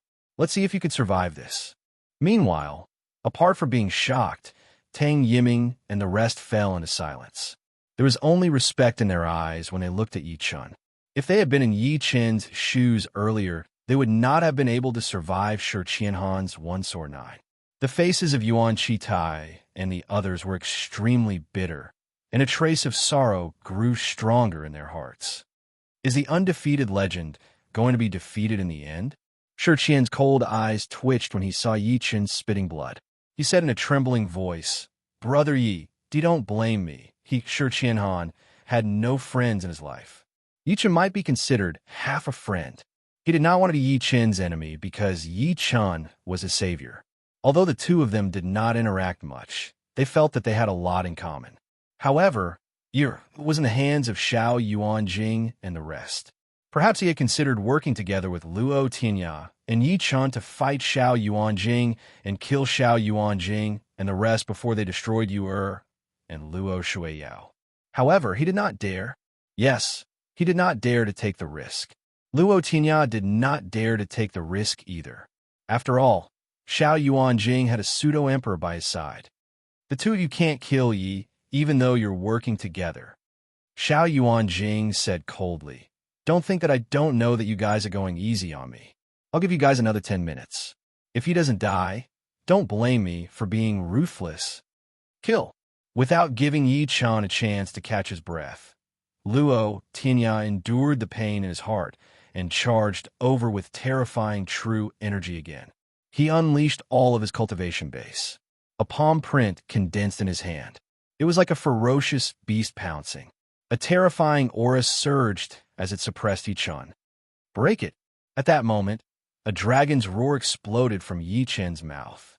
As magic power surged, a sharp palm print left his hand and charged at Luo Tianya's palm. Kill. The moment Yi Chan was held back by Luo Tianya, Shi Qianhan swung his sword. Wind and thunder rumbled. The pressure seemed to want to slash the entire ghost ship and shatter the world. Clang. The sword landed on Yi Chen's back on the spot, causing an ear-piercing sound of metal colliding. Although it did not cut Yi Chen's skin, the terrifying recoil sent Yi Chen's body flying. Under the joint attack of the two powerhouses, Yi Chen began to lose focus and gradually fell into a disadvantageous position. At that moment, countless gazes were trembling and twitching. The legend was about to end. At that moment, a skinny figure charged out from Xiao Yuanjing's side. The person took advantage of the battle between Yi Chen, Luo Tianya, and Shi Qianhan to attack Yi Chen's head viciously. When he saw that the person who attacked was the pseudo-emperor stage corpse puppet next to Xiao Yuanjing, Tang Yiming flew into a rage. Xiao Yuanjing, you're shameless. Stop him. Tang Yiming let out a long roar. At that moment, he could no longer hold it in. The aura on his body suddenly erupted, and he charged at the corpse puppet. He was an upright person to begin with. For the sake of Luo Shuyao's safety, he could tolerate Luo Tianya and Shi Qianhan working together to fight Yi Chen. However, he could not tolerate someone attacking him when Yi Chen was at a disadvantage. Roar! The corpse puppet roared and sent Tang Yiming flying with a single palm strike. Subsequently, it turned its palm into a fist again and slapped Yi Chen's head. At that moment, Yi Chen sensed it too. A blood-red gleam flashed through his eyes. A torrential, murderous aura swept through the sky as he threw a palm strike with all his might. Rumble!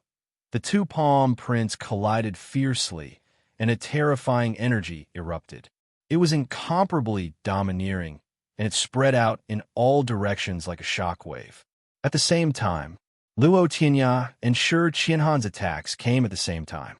The terrifying force almost caused the entire ghost ship to tremble violently. Under the terrifying recoil, Yi Chen's body was sent flying. He smashed through the door of the ghost ship and flew out completely. In the end, he was devoured by the black fog outside the ghost ship. A terrifying sound of something being chewed was heard, causing one's scalp to go numb. Dead silence. The ghost ship was dead silent. Everyone's gazes froze, and their faces were stunned. They had seen that the black fog could eat people. Now, Yi Chen had been sent into the black fog. Chapter 732. Mr. Yi, He's dead?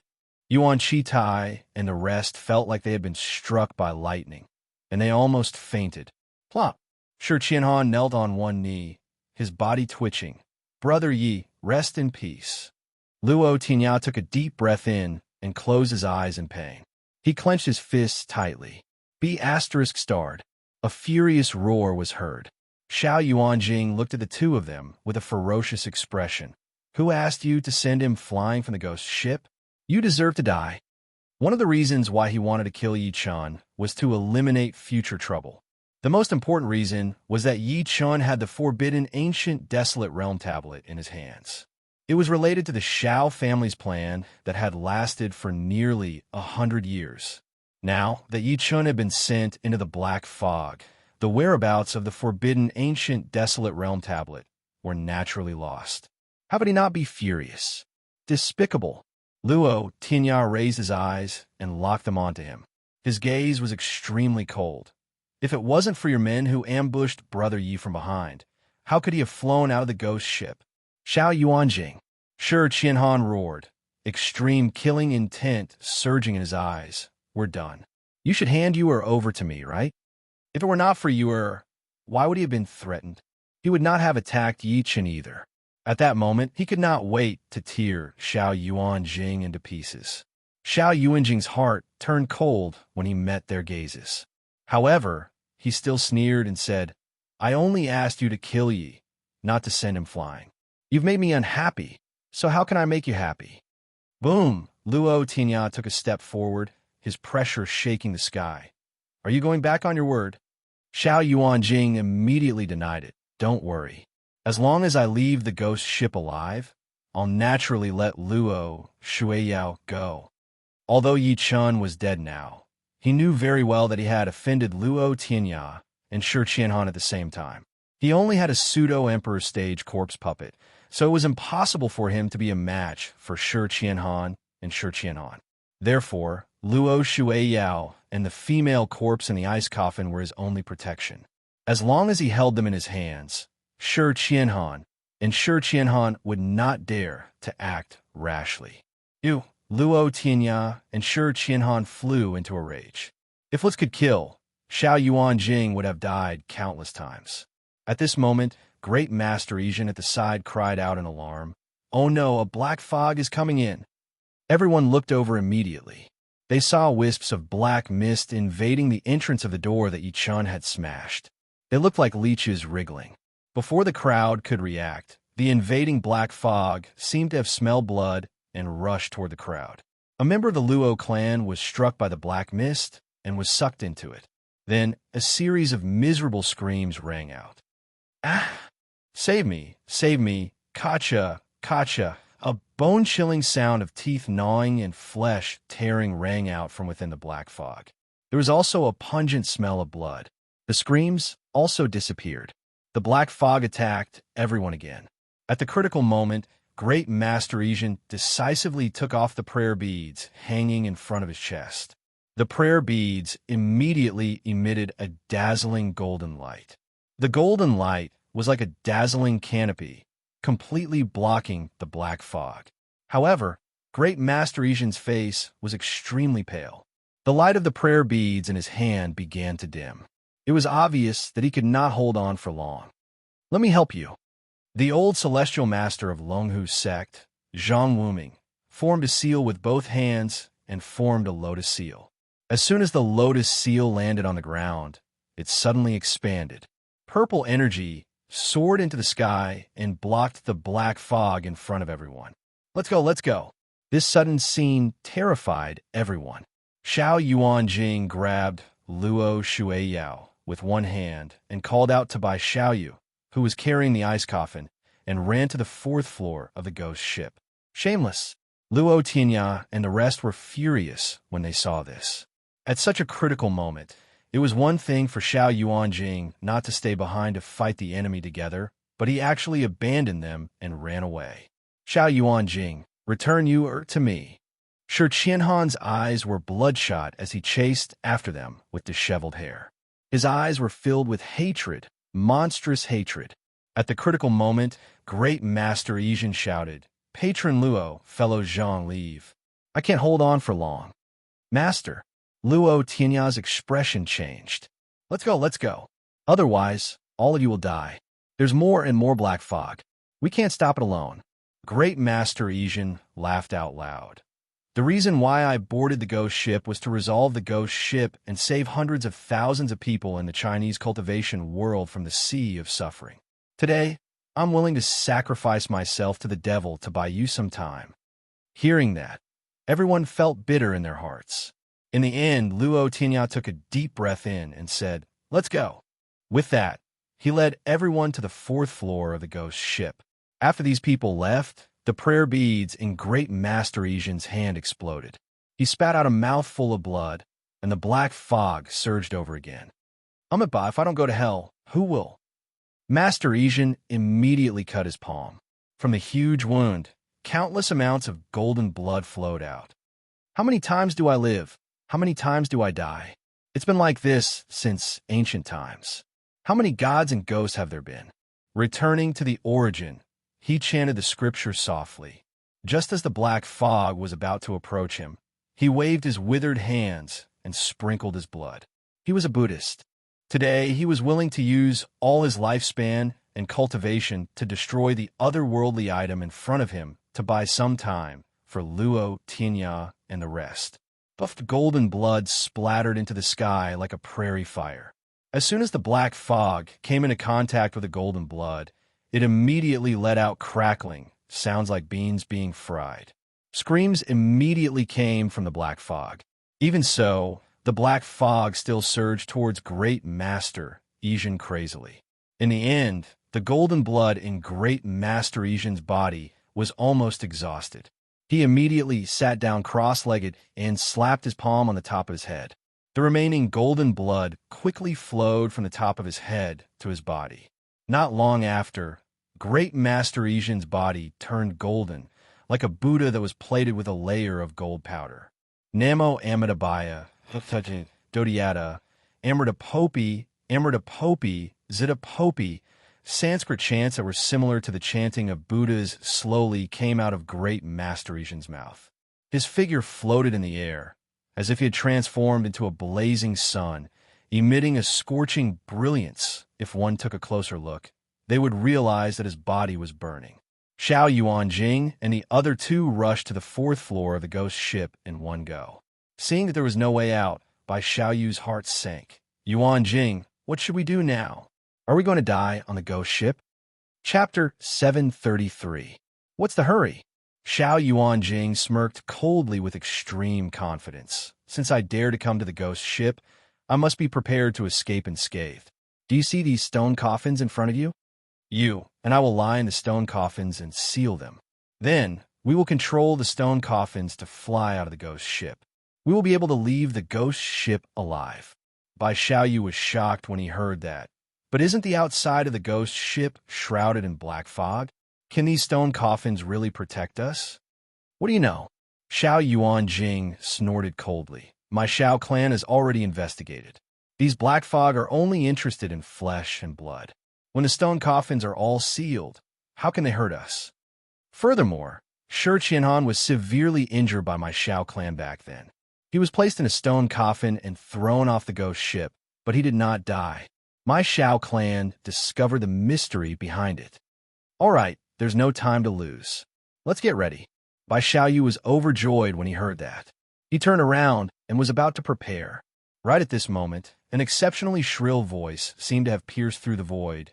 Xiao Yuanjing, return you to me.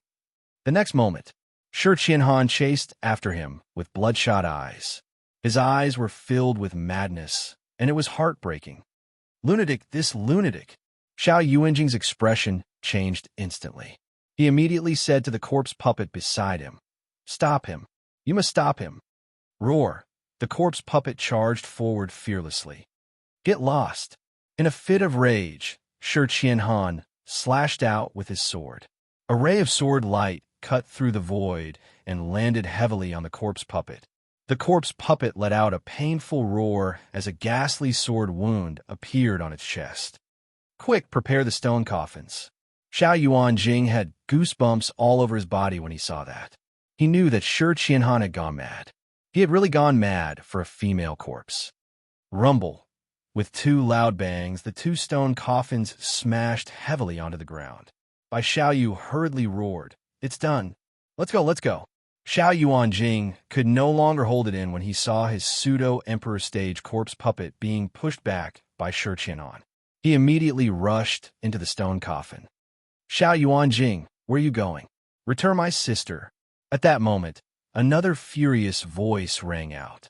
Luo Tinya charged over with disheveled hair. At that moment, his entire body was emitting a violent aura like an enraged beast. Lunatics, all of you are lunatics. Xiao Yuanjing's expression changed, and he immediately threw Luo Shuiyao to Luo Tinya. Bang! An extremely violent force shook the entire ghost ship. Shi Qianhan punched through the corpse puppet's chest and pounced at Xiao Yuanjing. Give me back you! Xiao, stop him! Xiao Yuanjing's eyelids twitched when he saw that his corpse puppet had been pierced through. He pushed by Xiao Yu toward Shi Qianhan under his terrified expression. No, Xiao Yuanjing, you despicable. Bai Xiaoyu did not expect that he would be betrayed by Xiao Yuanjing at such a critical moment. Wasn't he courting death by asking him to stop Shi Qianhan? Die! Shi Qianhan, who had fallen into madness, forcefully blew Bai Xiaoyu up with a single punch. The entire process happened in an instant. Xiao Yuanjing was also enraged. He sneered, "All right, since you won't let me live, then everyone can forget about living." After saying that, he slapped the ice coffin away from the ghost ship, and it was completely enveloped by the black fog outside. No, Shi Qianhan's eyes widened. In the next moment, he actually rushed out of the ghost ship with his physical body and chased after the ice coffin. Shi Qianhan, no. Luo Tianya's expression changed, and he hurriedly stopped him. One had to know that the outside was filled with black fog. Any living person who came into contact with a trace of the black fog would be instantly eaten by the creatures inside. However, Shi Qianhan had actually gone to this extent for a female corpse. Don't go. As soon as Shi Qianhan rushed into the black fog outside the ghost ship, he immediately felt countless mouths tearing at his body. In just a few breaths' time, the flesh on his thigh was almost completely eaten, but he remained unmoved. His eyes were fixated on searching for the ice coffin. In the end, he found the ice coffin on the deck. Ignoring the intense pain coming from his body, he leaped to the ice coffin and carried it back into the ghost ship. At the same time, Xiao Yuanjing lay in the stone coffin.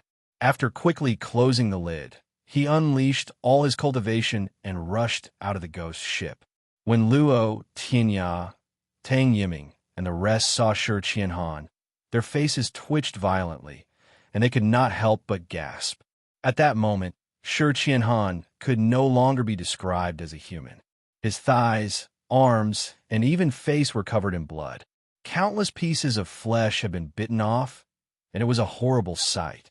It would not be an exaggeration to describe him as a human-shaped skeleton.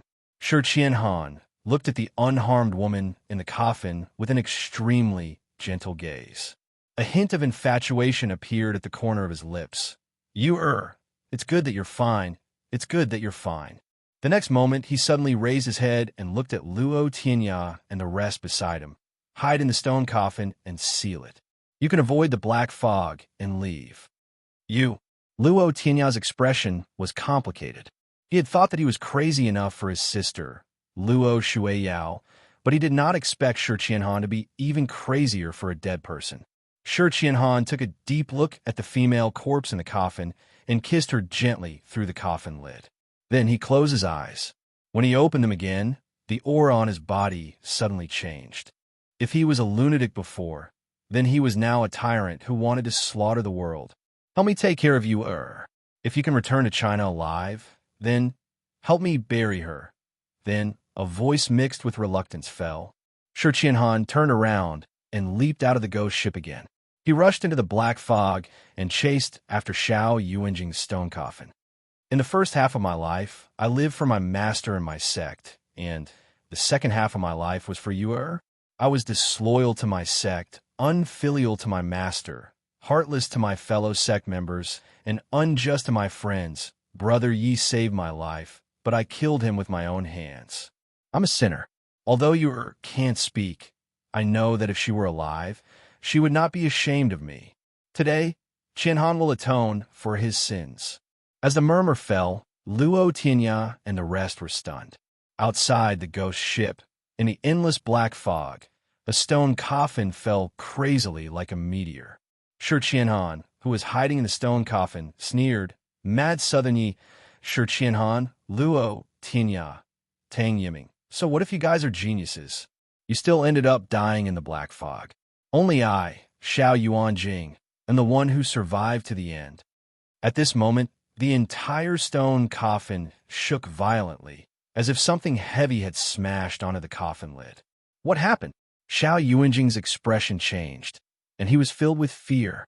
The next moment, a huge hand that had been gnawed to the point where only bones were left pierced through the coffin lid and his heart.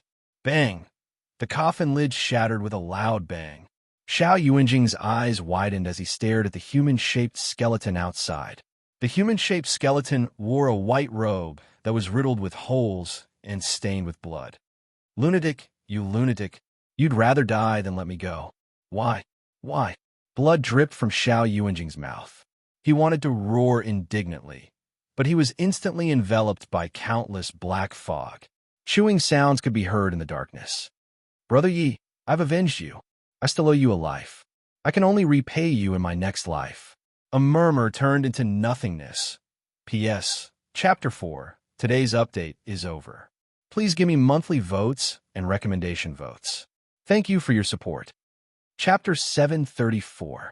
On the third day after the ghost ship ended, in a villa in Yang City, China, the sound of tables and stools being smashed could be heard. Get lost, I don't want to see you. I'll never forgive you for the rest of my life. At the next moment, a handsome purple-robed man was pushed out of the room, and the door was slammed shut again. The purple-robed man revealed a helpless expression, but his eyes were filled with guilt and shame. At this moment, a young man in green walked over without a trace. He winked and said, "Is this girl still angry at you?" Luo Tinya sighed softly. A grown girl can't be kept at home. That day, they had used Shi Qianhan's method to hide themselves in the stone coffin and avoided the black fog outside the ghost ship. When they woke up, they realized that they had landed on a small island at the edge of the Bermuda Triangle. This made them feel like they had survived a disaster, but they were also shocked. Clearly, they did not expect what Shi Qianhan had said to be true. The group of people were injured, and it took them some time to arrive in China. They did not return to Shang Santian immediately. Instead, they recuperated in Yang Junlin's villa. After Luo Shueiyao woke up and found out about Yi Chen's death, she locked herself in her room quietly. She did not eat or drink, and she did not see anyone, especially her brother. Tang Yiming stared blankly at the room in front of him and comforted. "Give this girl some time. I believe she'll understand you." "Huh?" Luo Tinya laughed self-deprecatingly. "Even if this girl can forgive me, I won't forgive myself. I, Luo Tinya, have always had a clear conscience, but I joined forces with someone to kill Brother Yi." Tang Yiming's expression was complicated as his lips moved slightly. "After this, I finally understand. People know how terrifying ghosts are, but ghosts know how vicious the human heart is. The human heart is the most terrifying thing. It's a pity." Although he did not say it was a pity, Luo Tinya nodded silently. He looked up at the sky and muttered, "That's right. What a pity." Before everyone boarded the ghost ship, who would have thought that it would be so dangerous? In the end, only 10 out of 50 people return alive. Great Master Yizhen, this eminent monk, exhausted all of his cultivation and lifespan to create time for everyone to leave. Most importantly, the ghost ship swallowed 2 geniuses that were hard to come by in 100 years in the cultivation world. One of them was Mad Southern Yi, the undefeated legend who had risen from humble beginnings. Ever since he debuted, he had won every battle and had never been defeated. In the end, he was able to rival the martial venerable leaderboard. One was a rare sword Dao genius in Shang Santian, but he betrayed his sect for a woman and became enemies with everyone in the world. In the end, he ended his life for a female corpse, Shi Qianhan of the demonic Dao.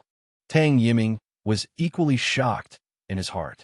He would never forget how Shi Qianhan had fearlessly charged into the black fog for the sake of the female corpse in the ice coffin on the ghost ship. After the man who had gone crazy for love took back the ice coffin, he was almost unrecognizable. He rushed into the black fog again, swearing to kill Xiao Yuanjing even if he had to die. He could not forget that Luo Tinya, who was ranked number 1 on the martial venerable leaderboard, and Shi Qianhan, who was at pseudo-emperor stage, could not kill Yi Chun even when they worked together. If Xiao Yuanjing had not gotten the pseudo-emperor stage corpse puppet to launch a sneak attack, the outcome would have been unknown. In his eyes, that skinny figure was incomparably disdainful and oppressive.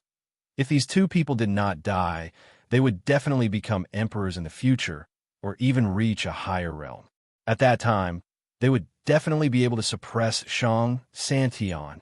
A few seconds later, Tang Yiming could not help but ask, "Do you think Xiao Yuan Jing is dead?"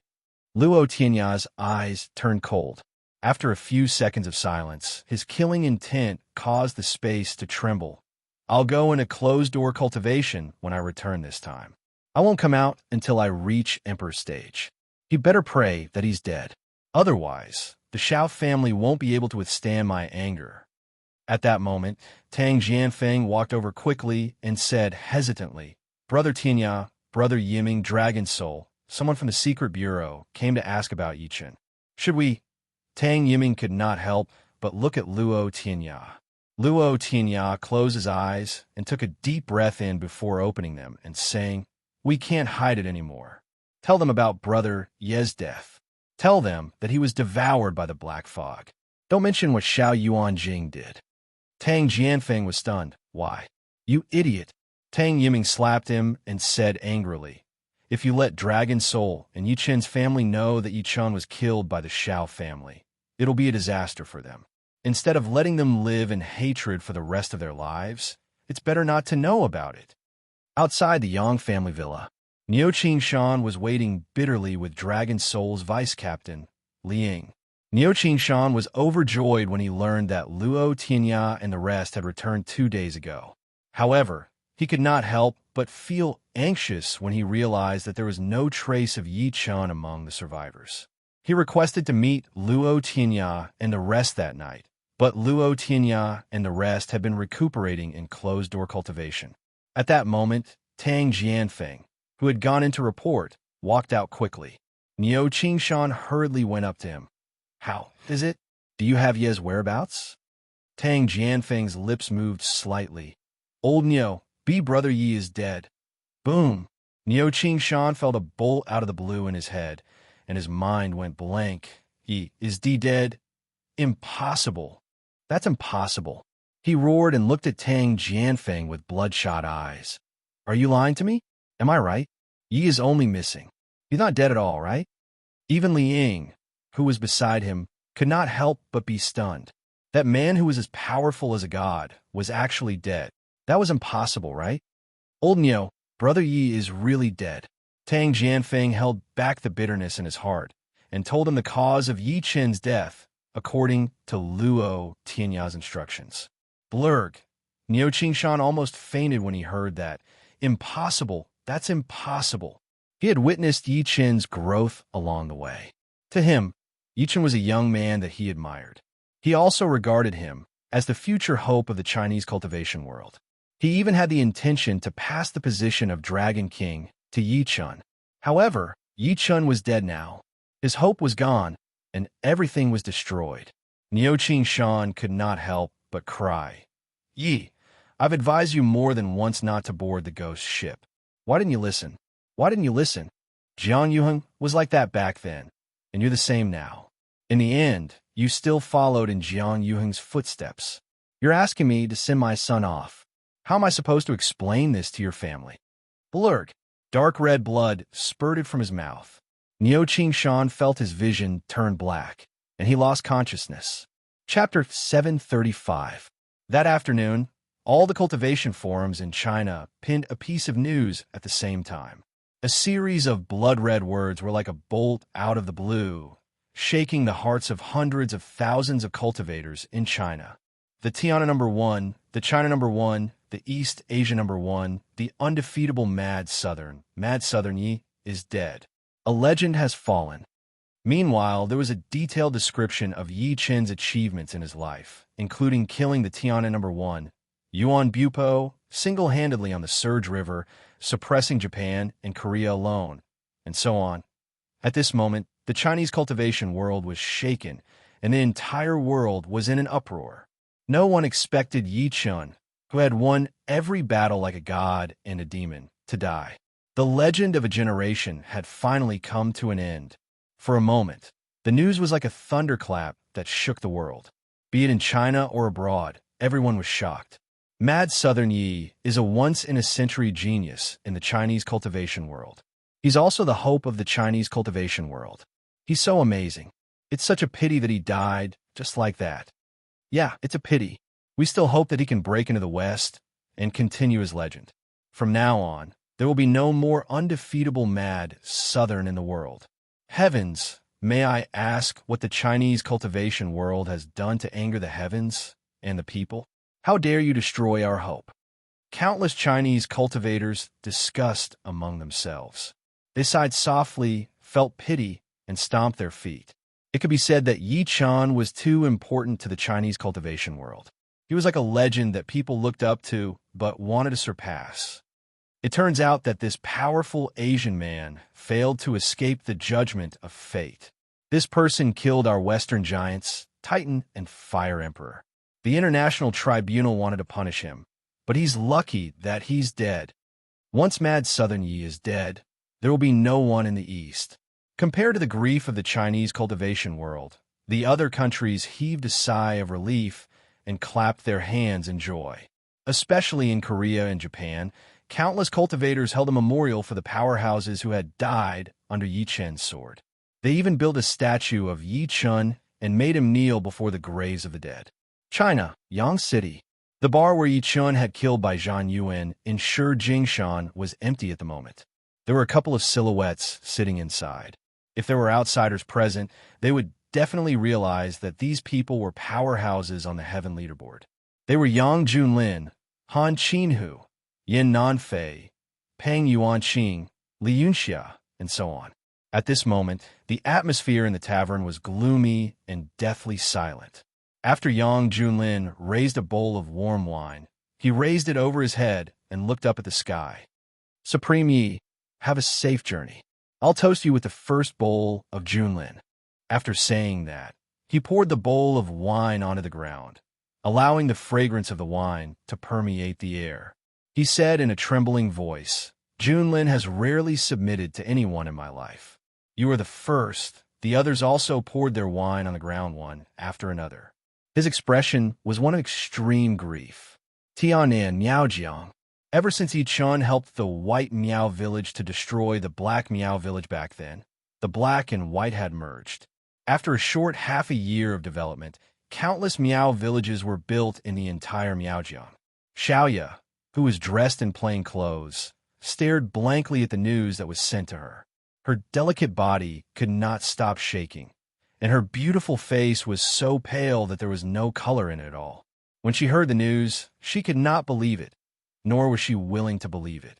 She was so sad that she could not breathe. The man that she used to like, the man who destroyed the Black Miao village, killed the dragon, and saved thousands of people in the White Miao village from the abyss of suffering. Her master, dead. Meanwhile, a one-armed old lady with a walking stick stood behind her. The old lady had a bitter expression on her face as she stood aside quietly. Granny, pass down my order. All the people in the Miao village will wear mourning clothes for Master for 3 days. Although Master is dead, the Miao King will only be kept for Master from now on.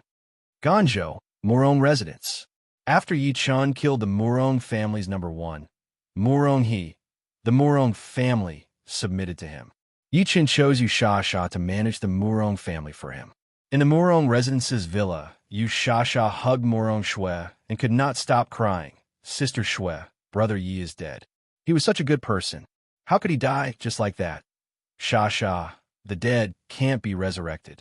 You have to restrain your grief and take care of yourself. Murong Shui patted her back gently, but there was an unknown gleam in her eyes. On the spiritual medicine mountain, 2 old figures stood at the peak of the mountain. Yao Bingyue, who was as old as an old lady, was extremely excited. Father, that fiend is finally dead. You don't know how afraid and how much I was of him. Now that he's dead, I can finally heave a sigh of relief. Yao Huayuan was like an old man on the verge of death as he panted.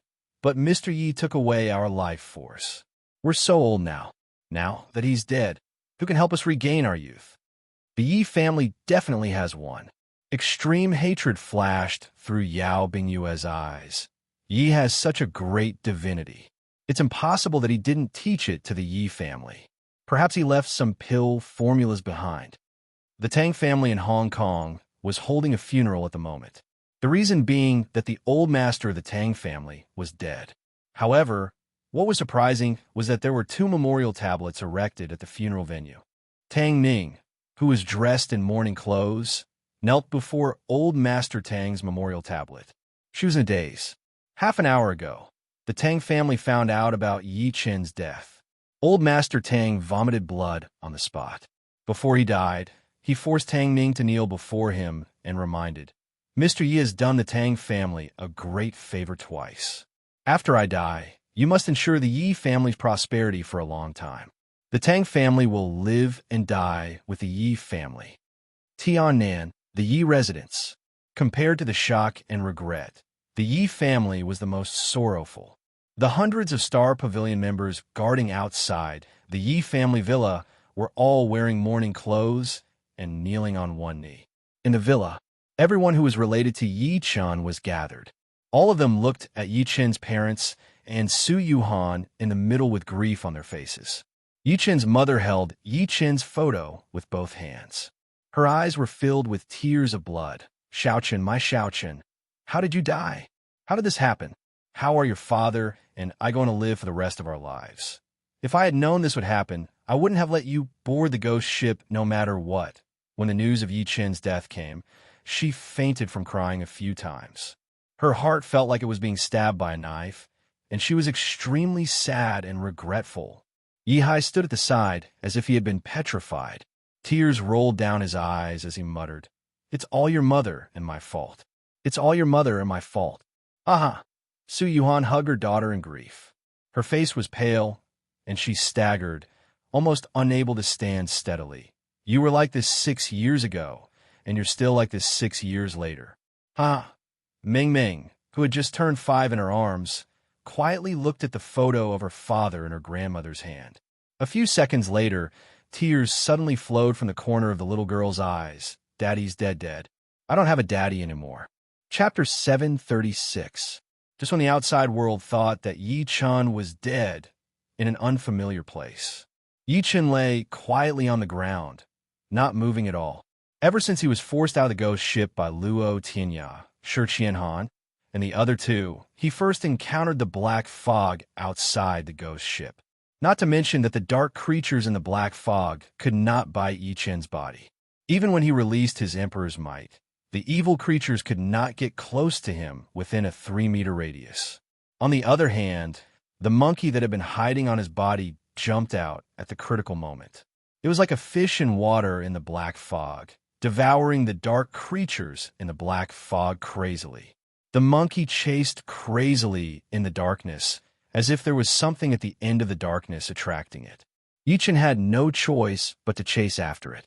However, he encountered a spatial rift along the way. The spatial rift was like a well of gods and demons that sucked the man and the monkey in. At the critical moment, he used his body to protect the monkey with all his might, trying to find an exit in the spatial rift. After finally finding the exit, his body was on the verge of being damaged. He was covered in blood and fainted. Throughout the 3 days, Yi Chen had woken up countless times. However, he was not very conscious each time. He fell asleep again in a daze. On the other hand, the monkey was unharmed with his protection. On the first day, the monkey could not stop squeaking around Yi Chen. For some reason, as it devoured many dark creatures in the black fog, many memories gradually appeared in its mind. These memories were very messy, and Yi Chen was vaguely among them. Therefore, for some reason, it felt upset when it saw Yi Chen's face. The more it looked at him, the more upset it became. The monkey extended its arms and knocked Yi Chen's head. The more it knocked, the more excited it became. "Squeak, squeak, squeak. Who told you to make me unhappy? Who told you to have such an annoying face?" Yi Chen did not move during the entire process, as if he was dead. The next day, Yi Chen still did not wake up. The monkey knocked Yi Chen's head as usual. It panicked when it saw that Yi Chen had not moved for a long time. Is this guy dead? Although he made this monkey feel displeased, he often gave this monkey pills to eat and even protected this monkey. The monkey scratched its head and disappeared into the forest. When it returned, it was holding some purple soil in its hand. Patter, patter, the cycle continued until the purple soil was the size of an adult's hand. Then, The monkey started to pee at the purple soil. The monkey rubbed the sticky soil all over Yi-Chen's body. In the end, Yi-Chen looked like a huge silkworm. Yi-Chen was unaware of the entire process. The only thing he was aware of was the stench. It smelled like urine. What made him glad was that his body actually began to recover. On the third day, Yi-Chen regained consciousness again. This time, he was more sensitive to his body than before. He could feel a pair of soft hands rubbing his body as if someone was taking care of him. On the fourth day, Yi-Chen finally woke up and regained his consciousness completely. When he opened his heavy eyelids slowly, he saw an antique carriage. Patter, patter. The sound of horses' hooves could be heard from outside, as well as the sound of people talking and the coachman setting up the horses. Where is this? I remember that I fainted after walking out of the spatial rift, right? How did I appear in the carriage? Yi-Chen frowned slightly. It was only then that he noticed that his clothes had been changed. He had changed into a long white robe, and there was a faint fragrance that belonged to a woman. Just as he was about to get up, the carriage suddenly stopped. In the next moment, the curtain was lifted, and a round face entered his sight. It was a woman in a light blue dress. She had almond-shaped eyes, willowy eyebrows, and an oval face. She looked like she was only 17 or 18 years old, but there was a hint of timidity between her brows. The girl was holding a food pot in her hand. When she noticed that Yi-Chen had woken up, she was stunned at first. Then, she said in surprise, "You're awake?" Before Yi-Chen could say anything, the girl jumped out of the carriage again. Her excited voice was getting further and further away. "Young mistress, Doctor Who, that gentleman is awake. That gentleman is awake." Yi-Chen was stunned.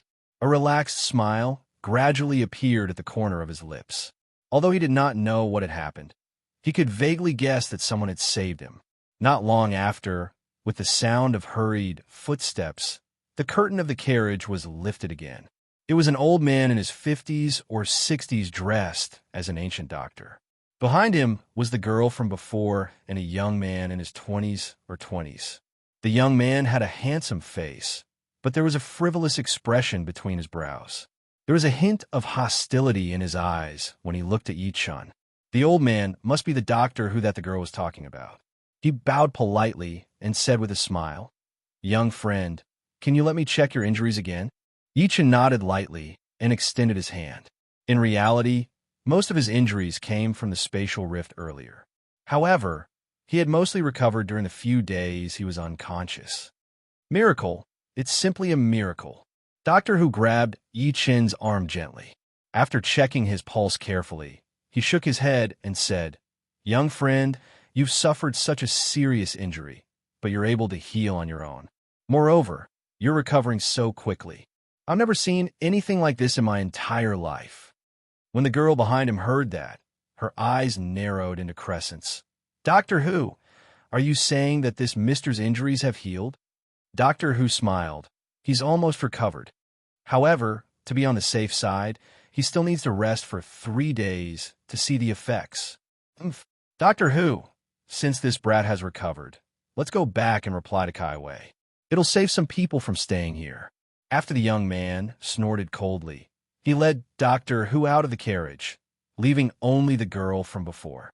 "Sir, you must be very hungry, right?" The girl twitched her nose and took 2 steps forward. She opened the food pot in her hand and said with a smile, "This is the chicken soup that young mistress specially ordered for you. Eat it quickly." After saying that, she seemed to have thought of something and said innocently, "By the way, sir, my name is Ju. What's your name?" "I'm Sir Qianhan." Yi-Chen smiled lightly. He used Sir Qianhan's name for no reason. After all, he did not know how he was or where he was. "Then I'll call you Brother Sure." Jill seemed to be very happy. She took the initiative to serve Yi-Chen a bowl of chicken soup as she spoke. "Brother Sure, drink the chicken soup while it's hot. You've been unconscious for 3 days and 3 nights. You must be starving." Yi-Chen did not reach out to take the bowl of chicken soup. Instead, he asked, "May I ask why I'm here?" Chapter 737. 3 days ago, we found you in the hidden fog swamp. You were lying unconscious on the ground, and your entire body was covered in mud. However, seeing that you were still breathing, the young mistress asked us to bring you into the carriage. Inside the carriage, Juror told him everything that had happened without concealing anything. Doctor who said that you were seriously injured. We all thought that you were hopeless. I didn't expect that you would recover, Brother Sure. This should be what Miss often says. Heaven helps the worthy. Yi-chun came to a realization. The way he looked at Jiu softened a little. He knew that it was this unsophisticated little girl who had been taking care of him while he was unconscious for the past few days. As for the young mistress that Jiu mentioned, she had only visited Yi-chun once since she saved him. Yi-chun did not care about that at all. After all, she had saved him out of kindness. She had done enough. At the same time, he also found out that the young mistress that Jiu mentioned had the surname Mu, and her full name was Mu Kai Wei. She was the daughter of some fort master of the King Mu Fort, and she had returned home to complete her marriage at her father's request. The only thing that puzzled him was that whether it was Jiu, Doctor Who, and the rest clothes, or even the carriage that he was riding in, everything showed that he was not on Earth. Yi-chun hesitated for a moment before asking, "By the way, Miss Jiu, did you guys find anyone else when you found me?" After he was forced out of the ghost ship, he did not know how Luo Tinya, Shi Qianhan, and the rest were doing. After all, no one knew the final destination of the ghost ship. "No, we only found a little monkey. The little monkey is so small, only the size of my palm. However, when we took you away, the little monkey kept following us and throwing stones at us." Jiu chattered for a while, and her face darkened at the end of her sentence. She bit her lip and said, "Brother Sure, Doctor Who said that your martial vein is damaged. I'm afraid you won't be able to cultivate for the rest of your life." Martial vein? Yi-chun was slightly stunned. "That's right, it's a martial vein. I don't know what it is exactly, but only those with a martial vein can cultivate." At this point, her face was filled with admiration. "My young mistress has a martial vein, and she's very powerful.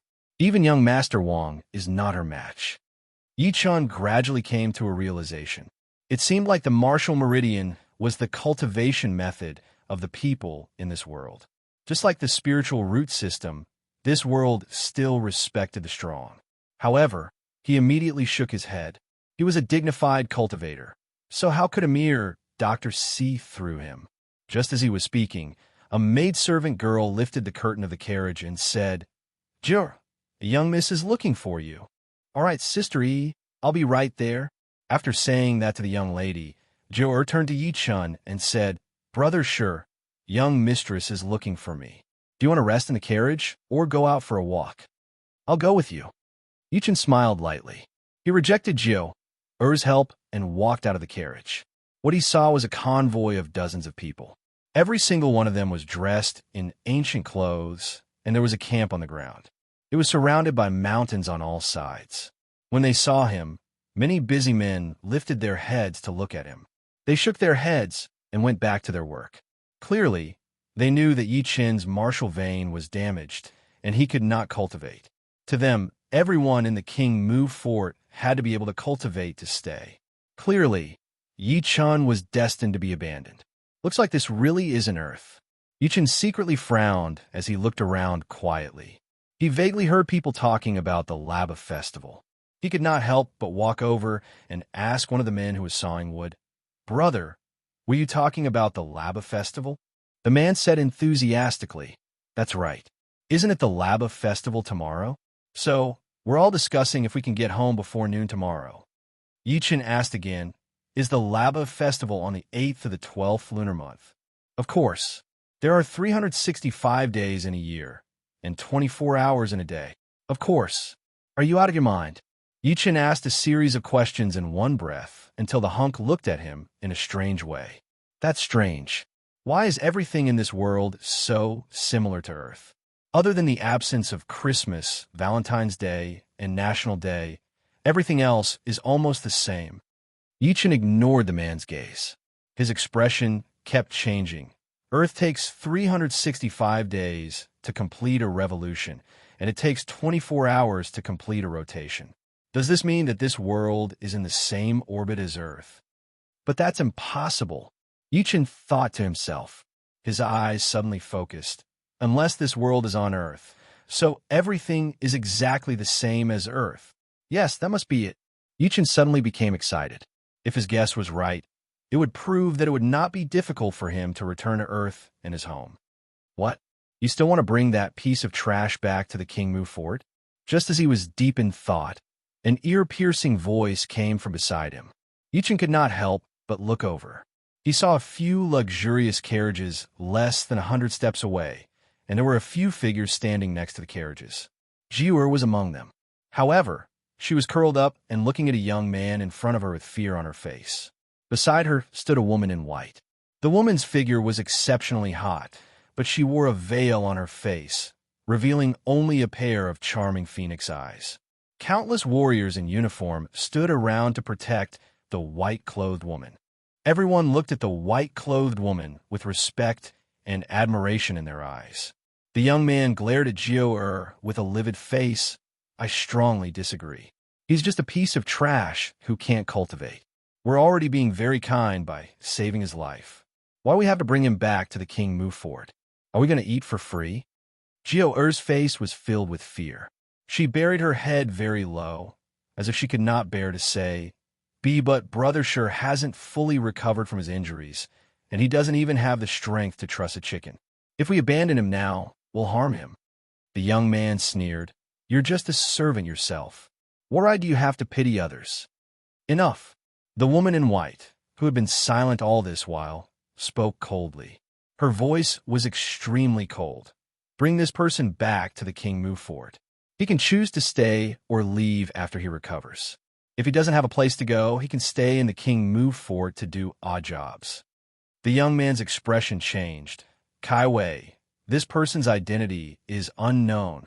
The woman in white looked at him coldly with an unyielding gaze. Do you need me to repeat myself? The young man was speechless. He did not dare to object anymore, but there was a trace of anger hidden in the depths of his eyes. This was Wang, Chengliang's good cousin. She would not go back on her word. Chapter 738. While they were talking, they noticed Yichun, who was far away. The lady in white glanced at him and turned to say to Jiur next to her, Let him come to my carriage. I have something to ask him. Inside an extremely luxurious carriage, Yichun sized up the lady in white before him at a close distance. Yichun studied the lady in white from a close distance. Even though her face was covered with a veil, Yichun could not see any secrets from her. He had to admit that apart from Su Yuhan, this was the second woman he had seen who was not inferior to Su Yuhan in terms of temperament or appearance. The only thing lacking was that there was no smile on the woman's face. She was like a snow mountain that did not melt all year round, looking very cold. While he was sizing up the lady, as the daughter of the King Mu fort's fort master, the #1 beauty in Tianfeng City and even the entire Tianfeng Sea area, Mu Kai Wei, was also sizing him up. Although her facial features were average, her temperament was not bad. Her gaze when she looked at him was not filled with possessiveness like the others. She nodded to herself. She, Mu Kai Wei, had a simple way of judging people. Unlike other women, she paid attention to a person's appearance and facial features. Sensing that the atmosphere in the carriage was a little strange, Yichun was the first to break the silence. Thank you for saving my life, Ms. Mu. You don't have to thank me. Mu Tsaiwei's beautiful eyes were cold as she said without gratitude. The reason why I saved you was purely because Jiu couldn't bear to see you die outside. She pleaded for you many times before I agreed. Yichun was stunned. Jiu, that's right. To be honest, no one agreed to let me save you. Only Jiu pleaded for you. This girl has been adopted by the King Mu fort since she was young. She has a weak personality and can't bear to see others live a bad life. Mu Kaiwei nodded slightly and said, She's been taking care of you these days. For you, she, who has never been good at riding a horse, gave you the carriage and rode alone. Yichun was moved. Mu Kaiwei interrupted his thoughts and looked at him with a scrutinizing gaze. Doctor who said that you were a martial artist before you were injured. To be able to survive such a serious injury, you must have been quite strong before, and your identity is not simple either. Now, shouldn't you talk about yourself? Although she did not chase Yichun away for Jiur's sake, It did not mean that she was soft-hearted. Her cousin was right. This person's identity was unknown, so she had to interrogate him. I'm sure Qianan. I was being chased by my enemies, so I had to escape into the hidden fog swamp. I didn't expect my injuries to act and fall to the ground. Yi Chun said the words that he had thought long ago. Mu Kaiwei kept staring at his face as if she was secretly trying to figure out the credibility of his words. However, to her disappointment, Yi Chun was a 1,000-year-old demon. How could she see through him? After hearing this, Mu Kaiwei was silent for a few seconds before asking, "What was your cultivation level before this?" Yi Chun said, "So he hasn't reached the innate realm. Yet Mu, Chun Mu Mu Chun, Shi Chun Shi, Chun Chun, he was worried. She was worried that Yi Chen's identity was too complicated. It would easily bring disaster to the King Mu fort. However, she was completely relieved after knowing that Yi Chen was only on illuminating pulse. After all, she was an innate stage master. Yi Chen said slowly, "I'd like to ask Ms. Mu for a map. I'll leave after I recover my strength. I won't trouble you guys." Right now, he had to figure out where he was so that he could think of a way to return to China. "I can give you the map." Mu Kaiwei frowned and said, "However, don't even think about recovering your cultivation. I've checked for you. Your martial vein has long been damaged, and you've lost all your cultivation. It's impossible for you to cultivate in this lifetime." At this point, she hesitated for a moment and said, "For Jiu Er's sake, you can come back to the King Mu fort with me. As for whether you stay or not, it's up to you." With that, she ordered them to leave. Yi Chen was going to ask something, but he shook his head and walked out of the carriage in the end. A young man stood in the distance and saw everything. His eyes were filled with coldness. He seemed to have thought of something. He walked to Yi Chen's side and said softly, "Let me introduce myself. My name is Wang Chengliang, Saiwei's cousin. I'm also the captain of the King Mu Fort's guards. I'm a master."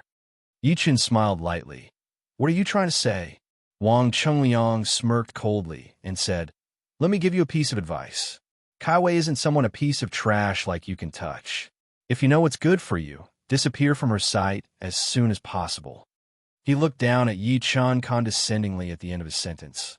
"I know you were a cultivator in the past, but don't forget that even when you were at your peak, I could crush you like an ant." He turned around and left after saying that. Yi Chen chuckled softly as he watched him leave. Looks like he's another one of Mu Saiwei's secret admirers. After saying that, he walked towards his carriage. However, when he passed by a bush, he stopped in his tracks. There was a pile of feces under his feet. It was the feces of a demonic beast, and there were many around him. Demonic beast? There are demonic beasts in this world? Yi Chen secretly frowned and suddenly said, "No, there's demon luring powder on the demonic beast's feces." The so-called demon luring powder was a powder refined from the demon luring grass. Although it was harmless to humans, it was like a fatal poison to demonic beasts. Demon luring powder was usually used to lure demonic beasts and kill them. However, Mu Saiwei's convoy was clearly just passing by this place. There was no need to waste time sprinkling demon luring powder along the way. Yi Chen took a good look at the carriage that Mu Kaiwei was in as he thought to this point. His eyes flickered a few times before he returned to the carriage. Not long after, the sky gradually darkened. Joe entered the carriage with a deer leg and said with a blushing face, "Brother Sure, this is the deer that young Master Wang and the rest hunted earlier. Young mistress asked me to bring it to you." Yi Chen glanced at her with a forced smile. "Did your young mistress ask you to bring it here? Or did you secretly bring it here?" Jiu Er's face turned even redder. She lowered her head and stammered, not knowing what to say. Yi Chen took the deer leg and cut it into two. He handed half of it to her and said with a smile, "Let's eat together." Jiu Er nodded and asked as she ate, "Brother Sure, did young mistress say anything to you?" Her expression turned gloomy at the end of her sentence. "Brother Sure, if young mistress said anything unpleasant, I hope you won't take it to heart. Young mistress is actually cold on the outside, but warm on the inside. She's quite nice to us." Yi Chen looked out through the window of the carriage meaningfully while eating the deer leg. "Jiu Er, don't walk around tonight. Stay by my side. Huh? Stay by your side? Jiur was stunned at first, but she seemed to have thought of something. Her pretty face turned even redder, as if it was dripping blood. Yichen did not care what she was thinking. He looked at the bright moon in the sky through the window and looked a little sad. Everyone at home probably thinks I'm dead now, right? Dad, Mom, Yuhan, and baby Meng Meng. Jiur peeked at him secretly when she saw that he had suddenly stopped talking. Her heart ached for no reason when she saw the vicissitudes in Yi Chen's eyes.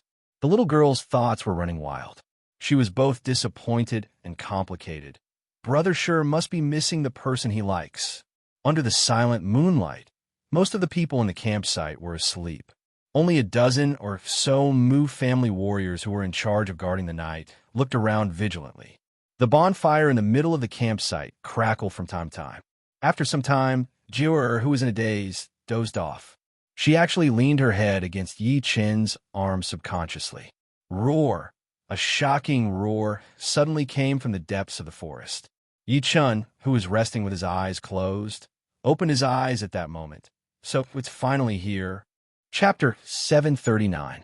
As if to verify his conjecture, the entire ground began to shake violently as he murmured. It was as if there were thousands of troops and horses galloping over. Roar, roar, roar. The roars of demonic beasts that made one's heart palpitate were getting closer and closer. Waves of blood and violence came from the depths of the forest. Enemy attack! Enemy attack! This sudden scene immediately shocked the dozen or so Mu family warriors in charge of guarding the night. Their expressions changed, and they immediately sounded the alarm. At this moment, a few huge figures had already rushed over. Before a few Mu family warriors could react, they were immediately trampled into pieces. They were giant beasts that were close to 2 meters in size. Their fur was ferocious, and they looked a little like wild boars. However, the fangs at the corner of their mouths were like 2 extremely sharp spears. Swoosh, swoosh, swoosh. This commotion also woke up the rest of the people who were sleeping. In an instant, countless figures rushed out of the tent.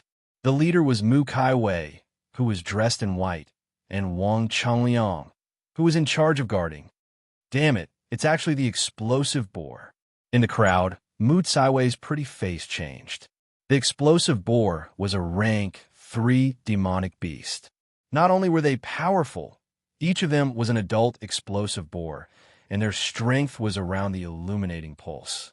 There were at least 40 to 50 of them in front of her. If they swarmed her, even she would find it difficult to deal with them.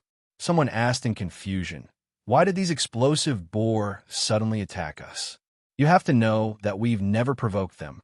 It must be that sure brat who attracted them." Wang Chunliang immediately gritted his teeth and shouted, "Kaiwei, I told you long ago that that brat's background was unknown. We shouldn't have saved him." "Great." "Shut up," Mu Kaiwei shouted coldly. Seeing that too many of her subordinates had died, she immediately shouted, "Everyone, listen to my orders. Set up the formation." As her voice fell, the Mu family warriors, who were originally in a mess, immediately became spirited. Then, they lined up in an orderly manner and erupted with strength, killing the few explosive boars that were charging at the front on the spot. Yi Chen, who was sitting in the carriage, secretly nodded when he saw that. He had to admit that Mu Kaiwei was very smart. She knew that panicking would only cause worse. "Bring me my armor." Mu Kaiwei stretched out her hand, and someone quickly walked over with a golden armor. "Martial masters above the Meridian Opening Realm, charge with me. The rest of you, support us. No one is allowed to escape. Anyone who disobeys will be killed." After putting on the armor, Mu Kaiwei's aura suddenly changed. She took a step forward, and behind her, there were more than 10 illuminating pulse warriors. It had to be said that the current Mu Kaiwei did not match her poetic name at all. Dressed in golden armor and holding a long spear, she charged directly into the herd of explosive porcupine, killing everything in her way. The people behind her seemed to be infected by her, and they were not afraid of death. Yichen chose to watch from the sidelines and did not attack. After all, in the eyes of Mu Kaiwei and the others, he was trash that couldn't cultivate. If he were to reveal his strength rashly, then not only would he not obtain their gratitude, he would instead arouse their fear. Wang Qingze suddenly glared at the carriage that Yi Chen was in. His lips moved slightly, as if he was talking to someone. Roar! At the next moment, an earth-shattering roar was heard. An explosive boar abandoned everyone and charged at the carriage that Yi Chen was in. Oh no! Sensing this scene, Mu Caiwei's pretty face changed. She wanted to free up her hand to stop the explosive boar, but she was held back by the herd of explosive boars. At the critical moment, she threw the spear in her hand at the explosive porcupine that was charging at Yi Chen and the rest. Brother Shi, I'm afraid. Jia, who was in the carriage, was terrified when she saw such a terrifying beast attacking. Clearly, she had never experienced such a scene before.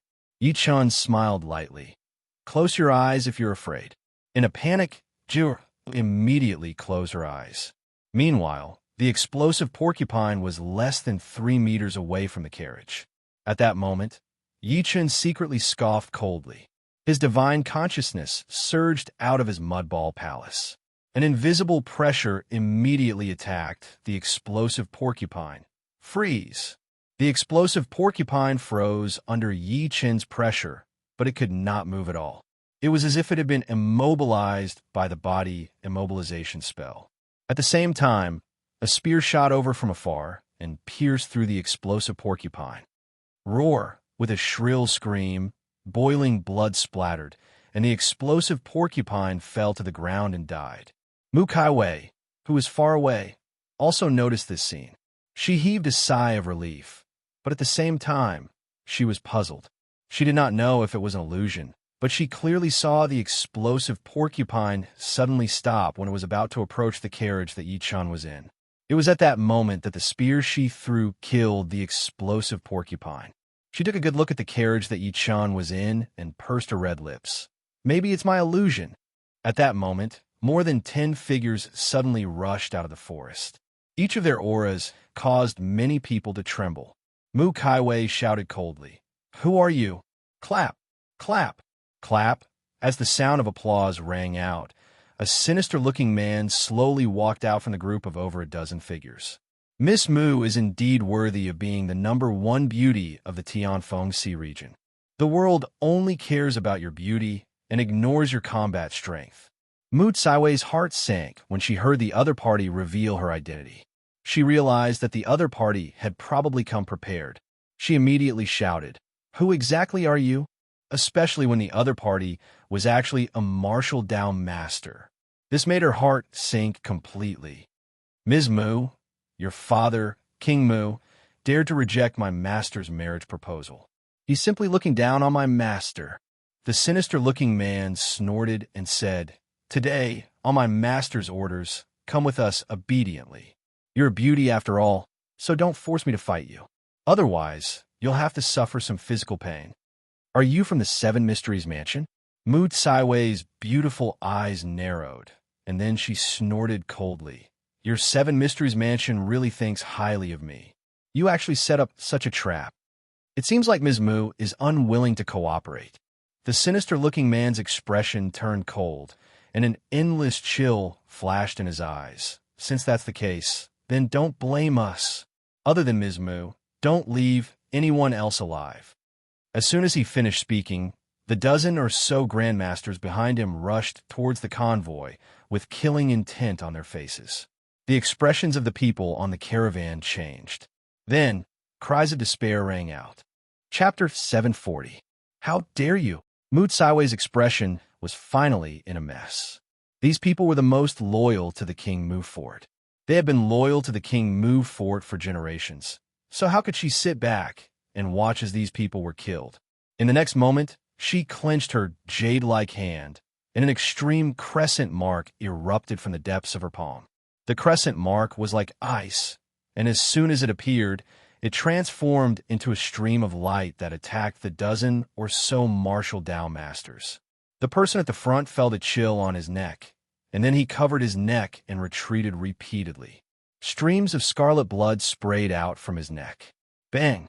A martial Dao master had died. This sudden scene immediately caused the expressions of the others to change.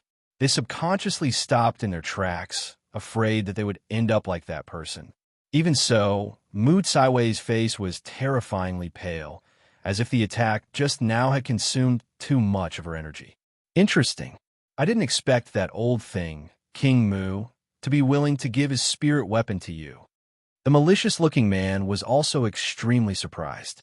After seeing the crescent mark clearly, he could not help but sneer and say, "If your father was here, I might have to be wary of him. However, I'm afraid just one spirit weapon isn't enough." As soon as he finished speaking, a cold glint flashed in the depths of his eyes. His palms suddenly clenched towards a crescent mark, and a majestic suction force swept out from his palm, forcefully taking away the crescent mark. Bleck. After the spirit weapon's imprint was forcefully erased, Mu Kaiwei could not help but spit out a mouthful of blood due to the damage to her mind. "A bunch of trash. Why aren't you attacking?" The malicious-looking man's cold snort rang out, and the remaining dozen or so martial Dao masters charged towards the crowd again. "No, don't." Mu Tsaiwei's face turned even paler. She used all her strength to flash towards a dozen or so martial Dao masters, as if she wanted to stop them. "Ms. Mu, your opponent is me." At this moment, the malicious-looking man's figure flashed and instantly blocked her path. He extended his hand and grabbed at Mu Kaiwei. "Get lost." In her rage, Mu Tsaiwei's white sleeve suddenly expanded, and it carried a cold aura as it charged towards the malicious-looking man. However, she was shocked to find out that her attack was easily broken by her opponent. She could not help but cry out, "Venerable One! You're a venerable one!" The malicious-looking man smiled disdainfully and extended his hand towards Mu Kaiwei. "I've already said, Miss Mu, you should obediently follow me back. Does the heavens want me, Mu Kaiwei, to die?" Mu Tsaiwei's heart was filled with despair. In the entire King Mu fort, only her father and the Grand Elder were at the venerable stage. She did not expect the Seven Mysteries Mansion to send a venerable to deal with her. "Kill. Protect the young miss." The eyes of the warriors of the King Mu fort were bloodshot. They fearlessly charged towards a dozen or so martial Dao masters that had leaped over. They had been worshipped by the King Mu fort for generations. Whether it was the fort master or the young mistress, Mu Kaiwei, they had never mistreated them. Today was the day he would repay her with his body. Jiaoer burst into tears. "Miss," at that moment, an extremely shrill scream was heard. A bloody mark suddenly appeared between the brows of a martial Dao master who was charging at the front. Under everyone's shocked gazes, that person's body suddenly exploded and turned into a mist of blood. What's going on? The people of the King Mu fort, who were originally in despair, could not help but be stunned, especially the group of Mu family warriors who were prepared to risk their lives to save Mu Kaiwei. The Mu family still has powerhouses? The malicious-looking man's expression changed. He immediately looked around, but he could not see anything. He could not help but sneer, someone who hides his head and shows his tail. "I don't think he's that strong." Kill them all." The remaining 10 martial Dao masters had just moved when 2 more screams rang out. 2 of their bodies split open on the spot, as if they had been split into 2 by a sword. A hint of anticipation appeared in Mu Tsaiwei's despairing eyes. "And my father is here? Or is it the Grand Elder? Who is it? Who dares to kill my people?" The malicious-looking man roared repeatedly. Bang, bang, bang. At that moment, the remaining 8 martial Dao masters exploded at the same time, turning into a mist of blood that filled the sky. Dead silence. The entire world was dead silent. The 8 martial Dao masters were killed in the blink of an eye. At that moment, a chill emerged in the malicious-looking man's heart. He could not help but cup his fists and say, "Who exactly are you?" "I'm from the Seven Mysteries Mansion.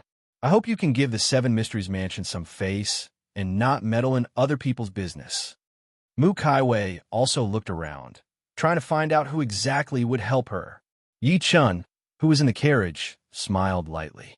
An extremely old voice exploded in everyone's ears. "I'm the Patriarch of Hell.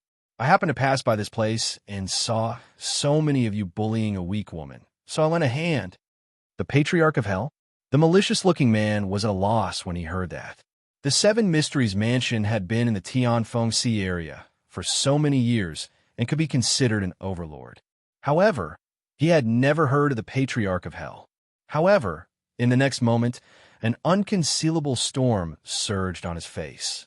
Voice transmission. It was a voice transmission through the air. Only Origin Energy Realm spellmasters or high-level venerables would be able to achieve such a feat. He was not the only one.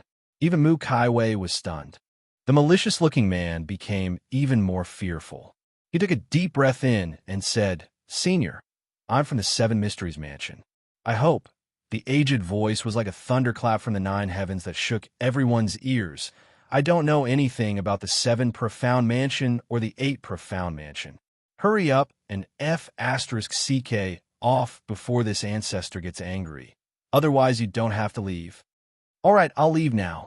The malicious-looking man was also an indecisive person. He immediately let go of Mu Kaiwei and turned to leave. "Wait!" The voice rang out again. The malicious-looking man's body stiffened as he turned around and said, "Senior, did you forget to leave something behind? Your hand touched that girl just now. Leave a hand behind before you leave." Hearing such overbearing words, the malicious-looking man's face turned furious. He gritted his teeth and forcefully tore off his left arm. He endured the pain and said, "Senior, can I leave now? Get lost."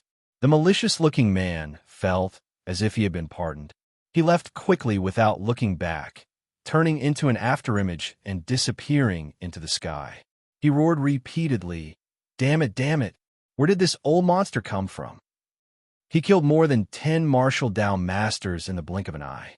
Even if this old monster isn't a pseudo-emperor, he's probably infinitely close to one. After he left, the place was still dead silent. Everyone's expressions were dull, and they felt like their minds were buzzing. He killed more than 10 martial Dao masters in the blink of an eye. He forced a venerable to sever his own arm with just a single sentence. He even fled thousands of kilometers away. How terrifying was this? P.S. Chapter 5, today's update is over. Thank you for your support. Please give me monthly votes and recommendation votes. The book review section has been very lively recently. Some people are scolding me, and some are encouraging me. I've seen all of that. After all, even celebrities have people who like to scold them. For those who scold me, I will reflect on my own problems and try to correct them. For those who encourage me, I will work harder and repay everyone with updates. Thank you. Chapter 741. In the camp where the people of the King Mu Fort were staying for the night. The ground was covered in the corpses of the explosive boars, and there was no lack of King Mu Fort warriors who had been torn apart by the explosive boars.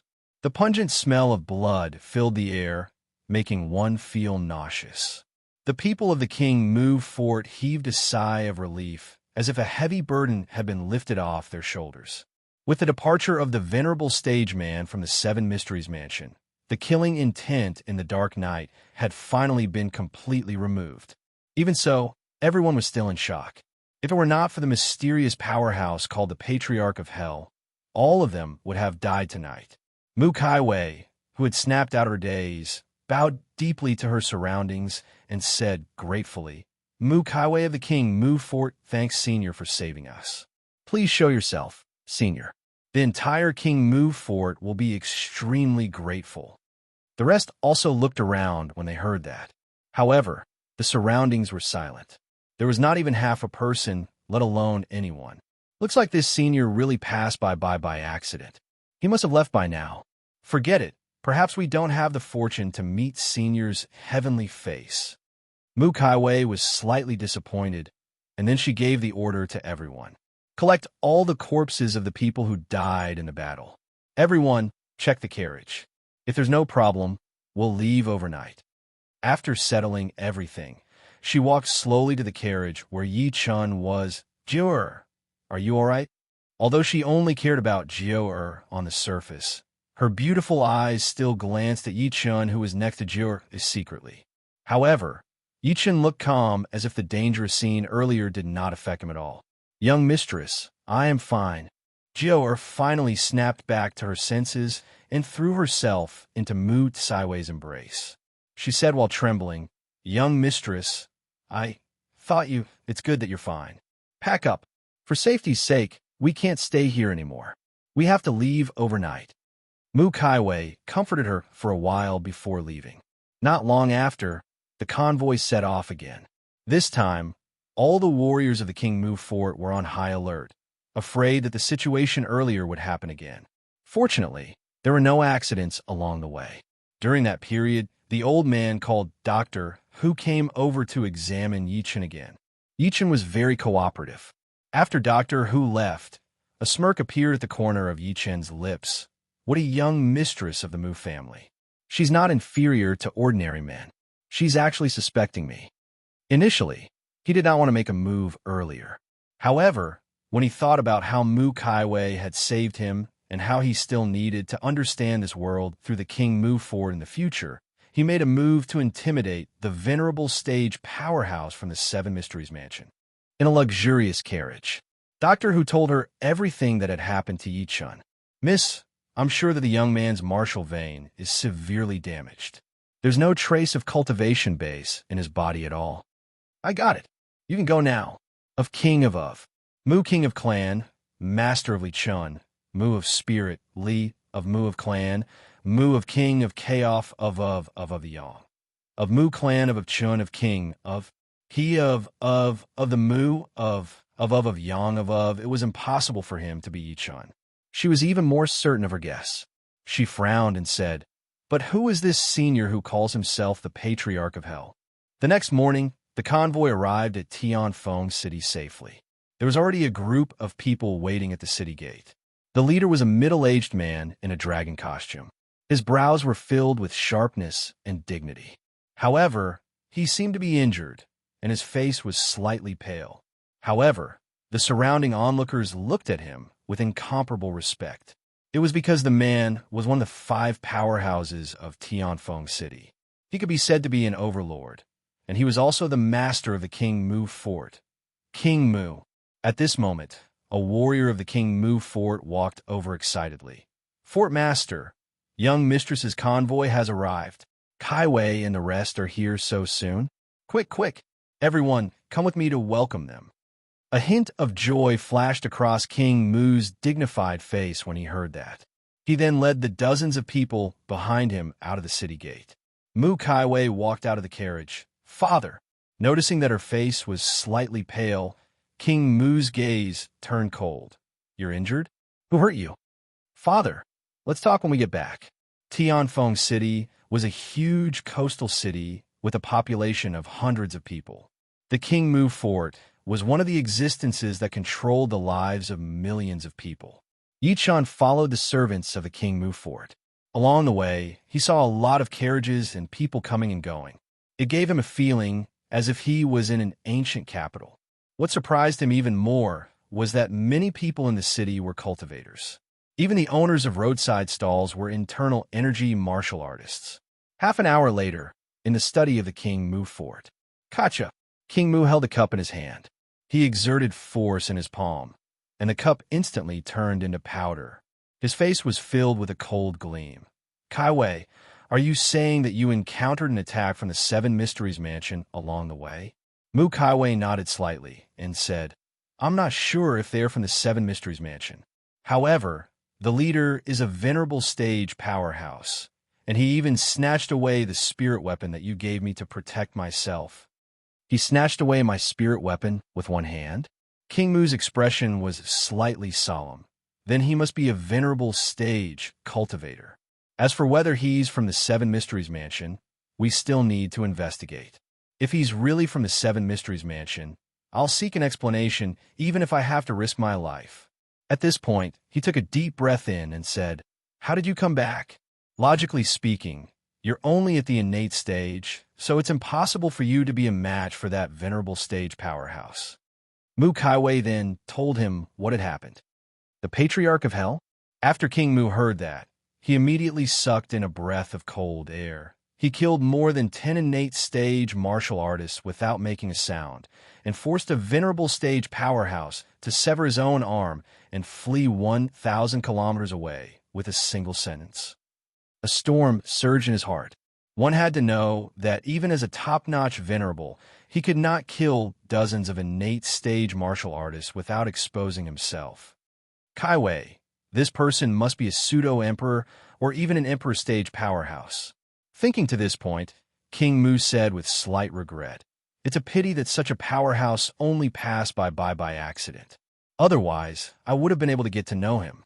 Who knows? Our King Mu Fort might even be able to regain the glory of our ancestors." Mu Kaiwei sighed softly. She thought the same way. Right? King Mu seemed to have thought of something and suddenly asked, "On the way back, I heard from Chongliang that you saved someone of unknown origin along the way." Chapter 742. Yes. Mu Kaiwei told him everything about how she saved Yichun. She added at the end, "I've been secretly observing this person along the way. I realized that there's nothing unusual about him. However, his calmness in the face of danger makes me feel inferior. No matter where this person comes from," King Mu said, "when it rains, it pours. We can't accept people of unknown origins. After he recovers from his injuries, give him some money and let him leave. That can be considered as being extremely benevolent." Mu Kaiwei nodded and turned around to leave. In the end, King Mu could not help but say, "Kaiwei, the city governor's mansion came to propose to you again today." Mu Kaiwei's body stiffened, and her pretty face faintly showed some pain. However, she still said without turning her head, "Then, how did father reply?" His daughter's back caused King Mu's heart to ache. He had always felt guilty towards his daughter. He had a son and a daughter, and Mu Kaiwei was his eldest daughter. Logically speaking, in such a family, women would have married long ago. However, the King Mu Fort was a vassal that was given to Tianfeng City by the first emperor of the Great Li Dynasty. After so many years, the King Mu Fort had prospered from generation to generation. However, things had changed in this generation.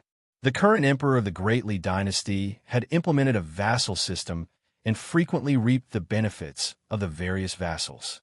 Therefore, he had specially sent the most loyal officials to every city to serve as the city governor to keep the vassals in check. He had a son named Mu Junyan. Logically speaking, the King Mu Fort would be passed down to him in the future. However, Mu Junyan had been found to have no martial veins since he was young, so he could not cultivate. When he had just become an adult, he went out hunting and was shot by someone, crippling his legs. He was destined to sit in a wheelchair for the rest of his life as a piece of trash waiting to die. Fortunately, his eldest daughter, Mu Kaiwei, was more promising than her younger brother. She had displayed good cultivation talent since she was young. Coupled with her early maturity, she had taken over all the businesses in the King Mu Fort. The King Mu Fort had integrated the hard work of its ancestors, and it had always adhered to the concept of passing it down to males and not females. It was because it was afraid that the 1,000-year-old business would fall into the hands of outsiders and end its inheritance. Mu Kaiwei also knew about her family situation, so she had never married. She was determined to sacrifice her happiness to protect her younger brother and the King Mu Fort. Father didn't refuse, but he didn't agree either. King Mu opened his mouth and said bitterly, "However, you're a woman after all.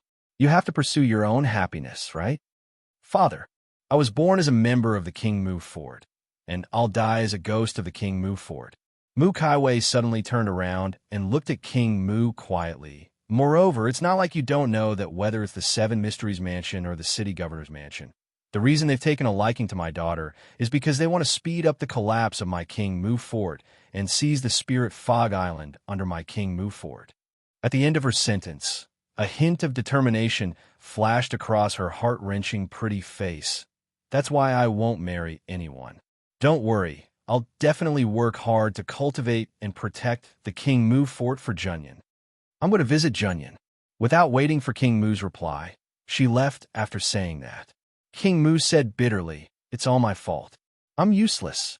If I had the strength of the Patriarch of Hell, who in the entire Tianfeng Sea area would dare to bully my King Mu Fort, even a king would have to think twice." After Yichun checked into the King Mu Fort, he was arranged to stay in a guest room that the servants of the fort lived in. The guest room was relatively simple. but Jior had sent him many daily necessities. I wonder where the monkey went. Yi Chun sat on the bed with his legs crossed and said while deep in thought, "What I need to figure out now is where exactly I am. Only then can I think of a way to return to China." He slowly walked out of the room and strolled around the courtyard of the King Mu Fort. At the same time, he spread out his divine consciousness. Every blade of grass and tree in the entire King Mu Fort was under his perception. It had to be said that the King Mu Fort was indeed worthy of being the overlord of Tianfeng City. Not only did they have many subordinates in the fort, they were also quite powerful. There were more than 10 martial Dao masters among them. With such strength, they would be an overlord in China. "Who is it?" Right at this moment, a loud shout came from afar. Following that, a young man led more than 10 people over quickly. Every single one of them was wearing the uniform of the King Mu Fort, and the one leading them was Wang Chunliang. "So it's you." Wang Chunliang's eyes turned cold when he saw that it was Yi Chun. "Why are you walking around instead of staying in your room? Are you trying to spy on the secrets of the King Mu Fort? Men, take him down." He waved his hand after saying that. An illuminating pulse martial artist walked toward Yi Chun quickly. Yi Chun's gaze turned cold. Just when he was about to punish him, a cold voice came from behind him. "What's the commotion about?" At the next moment, Mu Kai Wei, who had already changed into a plain dress, walked over. At this moment, her temperament had changed once again.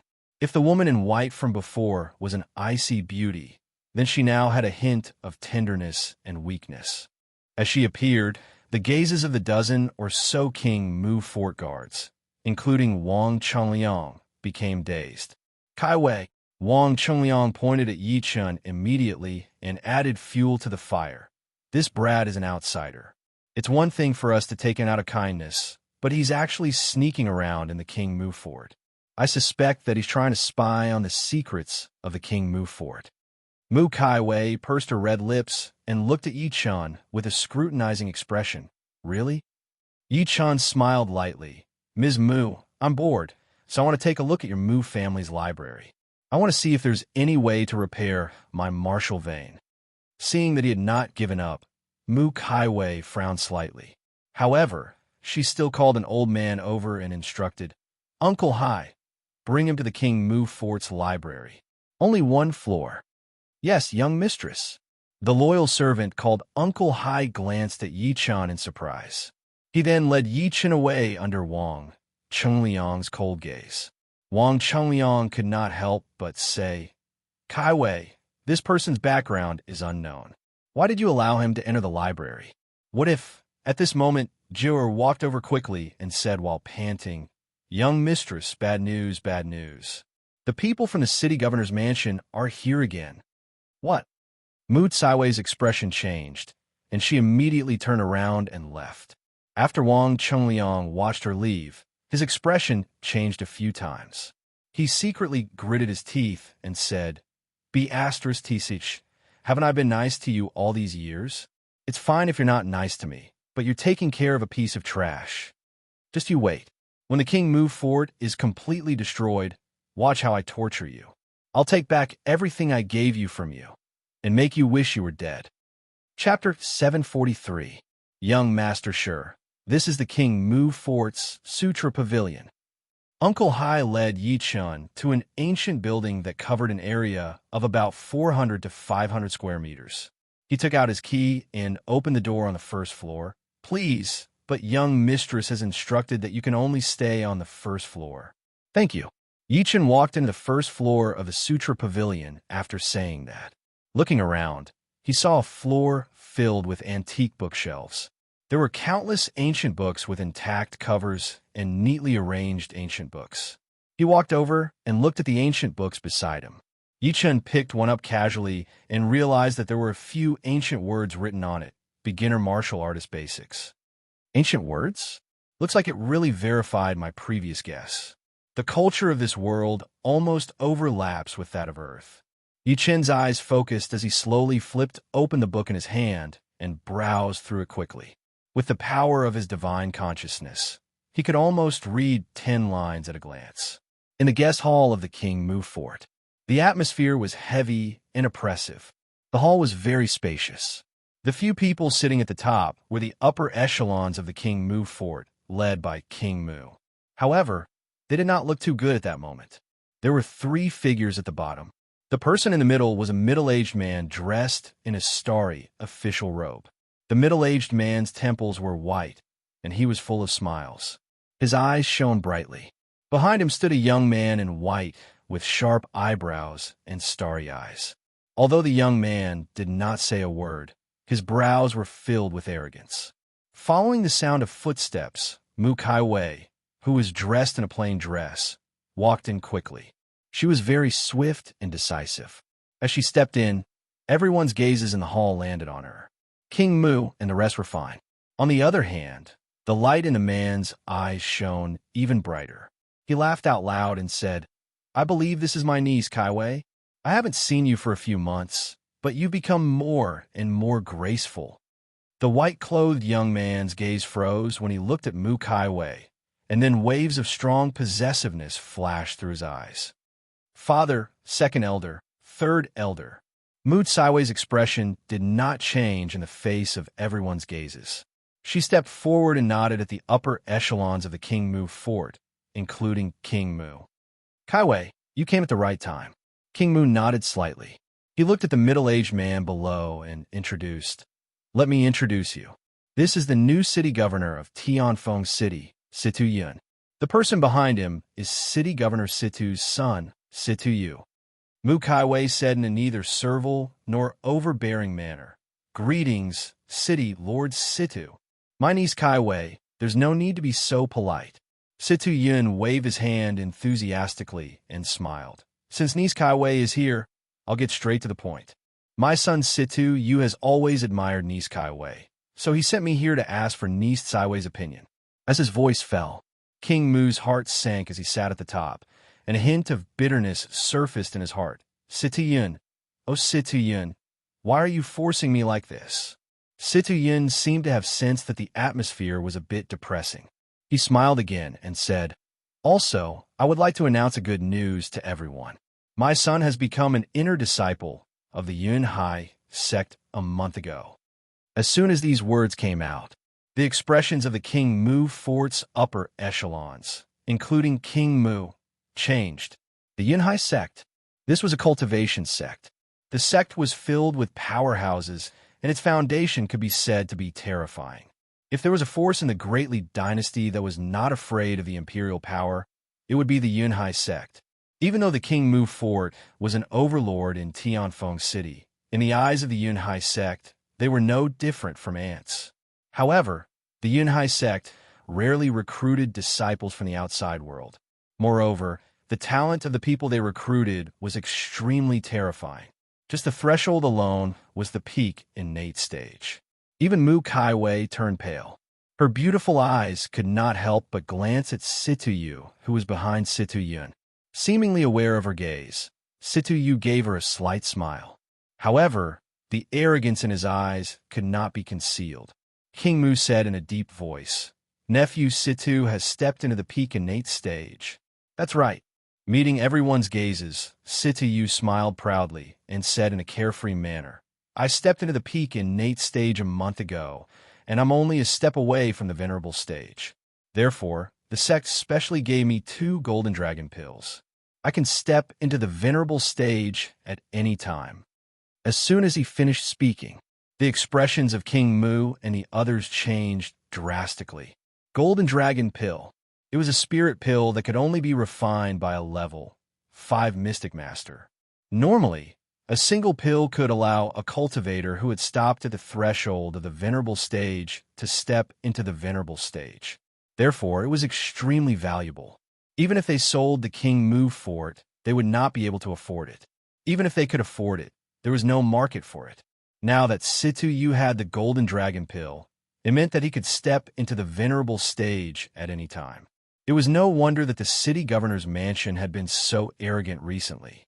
Thinking to this point, King Mu and the other upper echelons of the King Mu fort looked at each other and saw helplessness in each other's eyes. It was already terrifying enough that the city governor's mansion had the support of the King Mu fort. Now that the Yunhai sect was added, even 10 King Mu forts would not be a match for them. After Situ Yin noticed the expressions of everyone present, he suddenly said with a smile, "Brother Mu, in my opinion, my son and niece Kaiwei could be said to be a match made in heaven. Why don't we take advantage of the fact that niece Kaiwei is present today to tie the knot between our families?" At this point, he added, "Of course, in order to express our sincerity, the city governor's mansion is willing to offer a golden dragon pill as a betrothal gift."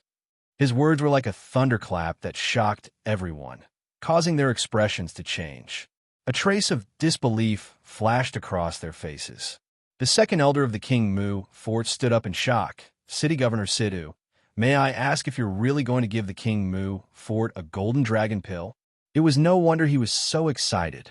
There were only two venerable stage powerhouses in the King Mu fort, and they were King Mu and the Grand Elder, Mu Sansi. If there was a golden dragon pill, it would mean that the King Mu fort would have another venerable stage powerhouse guarding it. Of course, Citoyen seemed to have guessed all of this long ago. He looked at King Mu indifferently. Other than the golden dragon pill, the city governor's mansion can also put in a good word for the King Mu fort in front of the King Mu. "What do you think, Brother Mu?" King Mu's heart skipped a beat. Citoyen's conditions were too tempting, and he subconsciously wanted to agree to it. A cold voice rang out, "I don't agree." Everyone looked in the direction of the voice and saw Mu Kaiwei, who had been silent all this while, had a cold expression on her pretty face. "I don't agree to this marriage." "You don't agree?" Situ Yun's extremely enthusiastic expression gradually turned cold. "Does Brother Mu think the same?" "Kaiwei, stand down." The second elder of the King Mu fort who spoke earlier shouted, "This is a huge matter of the King Mu fort. How can you interrupt?" However, Mu Kaiwei remained unmoved. Instead, she looked at King Mu with a firm gaze, as if she was looking at a stranger. Chapter 744. That caused King Mu's heart to ache, and he gradually regained his senses. He then raised his eyes to look at Situ Yun and said, "Brother Situ, you've seen it too. Our King Mu fort is truly unworthy of the city governor's mansion. I hope you don't mind." The second elder's expression changed. "Master," just as he was about to say something, he realized that King Mu's gaze was extremely cold. He could only forcefully swallow his words. "Good, very good, very good." Situ Yun's face was ashen. After saying good 3 times, he sneered. "Since the King Mu fort doesn't think highly of the city governor's mansion, I believe the Bloodblade sect and the like will. Let's go." With that, he flicked his sleeves and left with Situ. A loyal servant put away the gifts and left as well. Mu Kaiwei turned around and left without saying a word. The second elder wanted to chase after her, but he was afraid of King Mu's dignity. He could only stomp his feet and say, "Fort Master, why are you doing this? You've completely offended the city governor's mansion." "Because she's my daughter."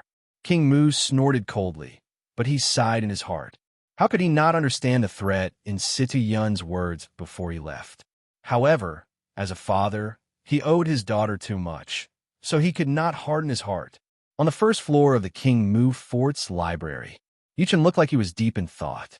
In just half an hour, he had almost finished reading the entire first floor of the library.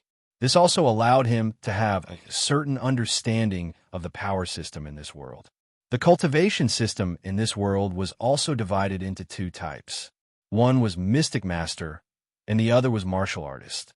The Mystic Master realm was divided into 9 grades. On the other hand, Martial Artists were more interesting. They were also divided into Acquired and Innate stage. The Acquired stage included Overt Energy, Internal Energy, and Illuminating Meridian. Above the Innate stage were the Venerable stage and the Emperor stage. This was almost the same as the ancient martial artist cultivation system on Earth. Other than the different names, it was almost the same. As I expected, this world must be related to Earth.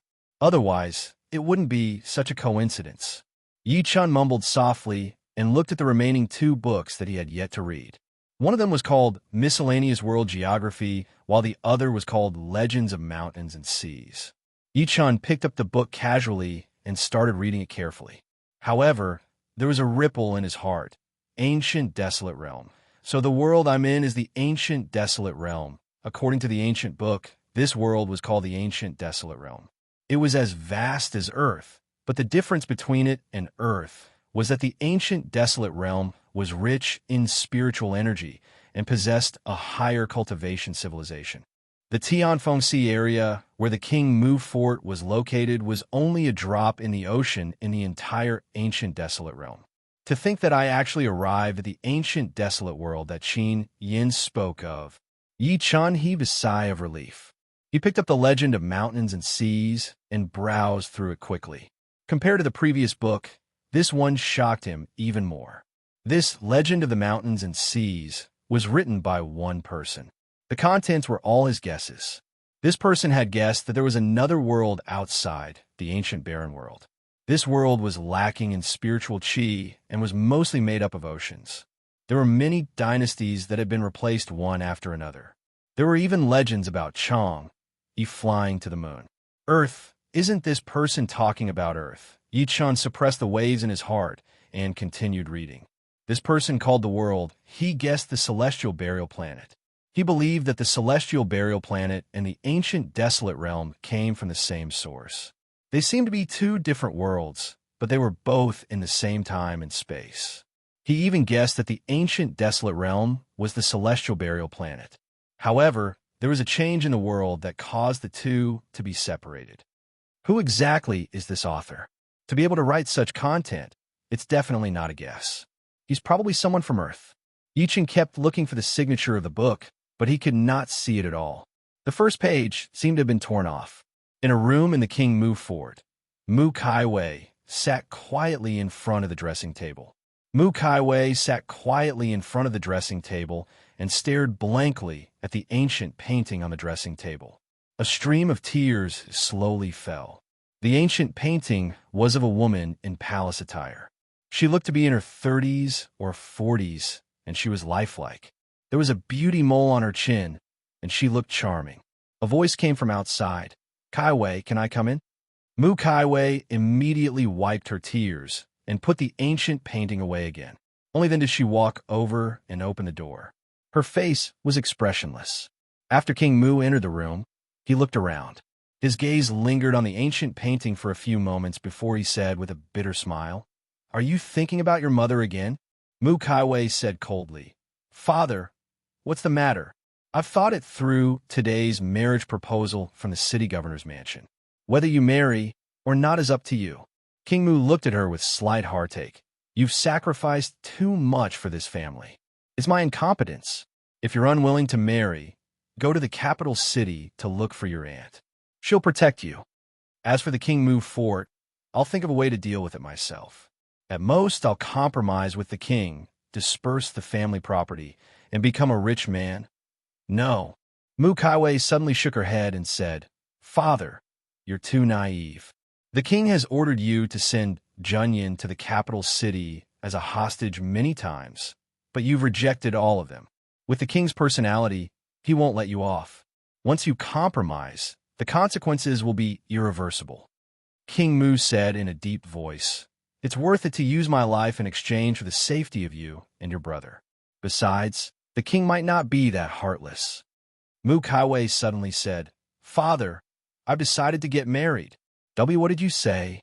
Mu Kaiwei took a deep breath in and said, "I've decided to get married, but I won't consider the city governor's mansion, the Seven Mysteries Mansion, or even any other force." "Why?" King Mu frowned slightly. "Father, whether it's the city governor's mansion or the Seven Mysteries Mansion, they're all sheep in wolf skin. Marrying me is only one of the reasons.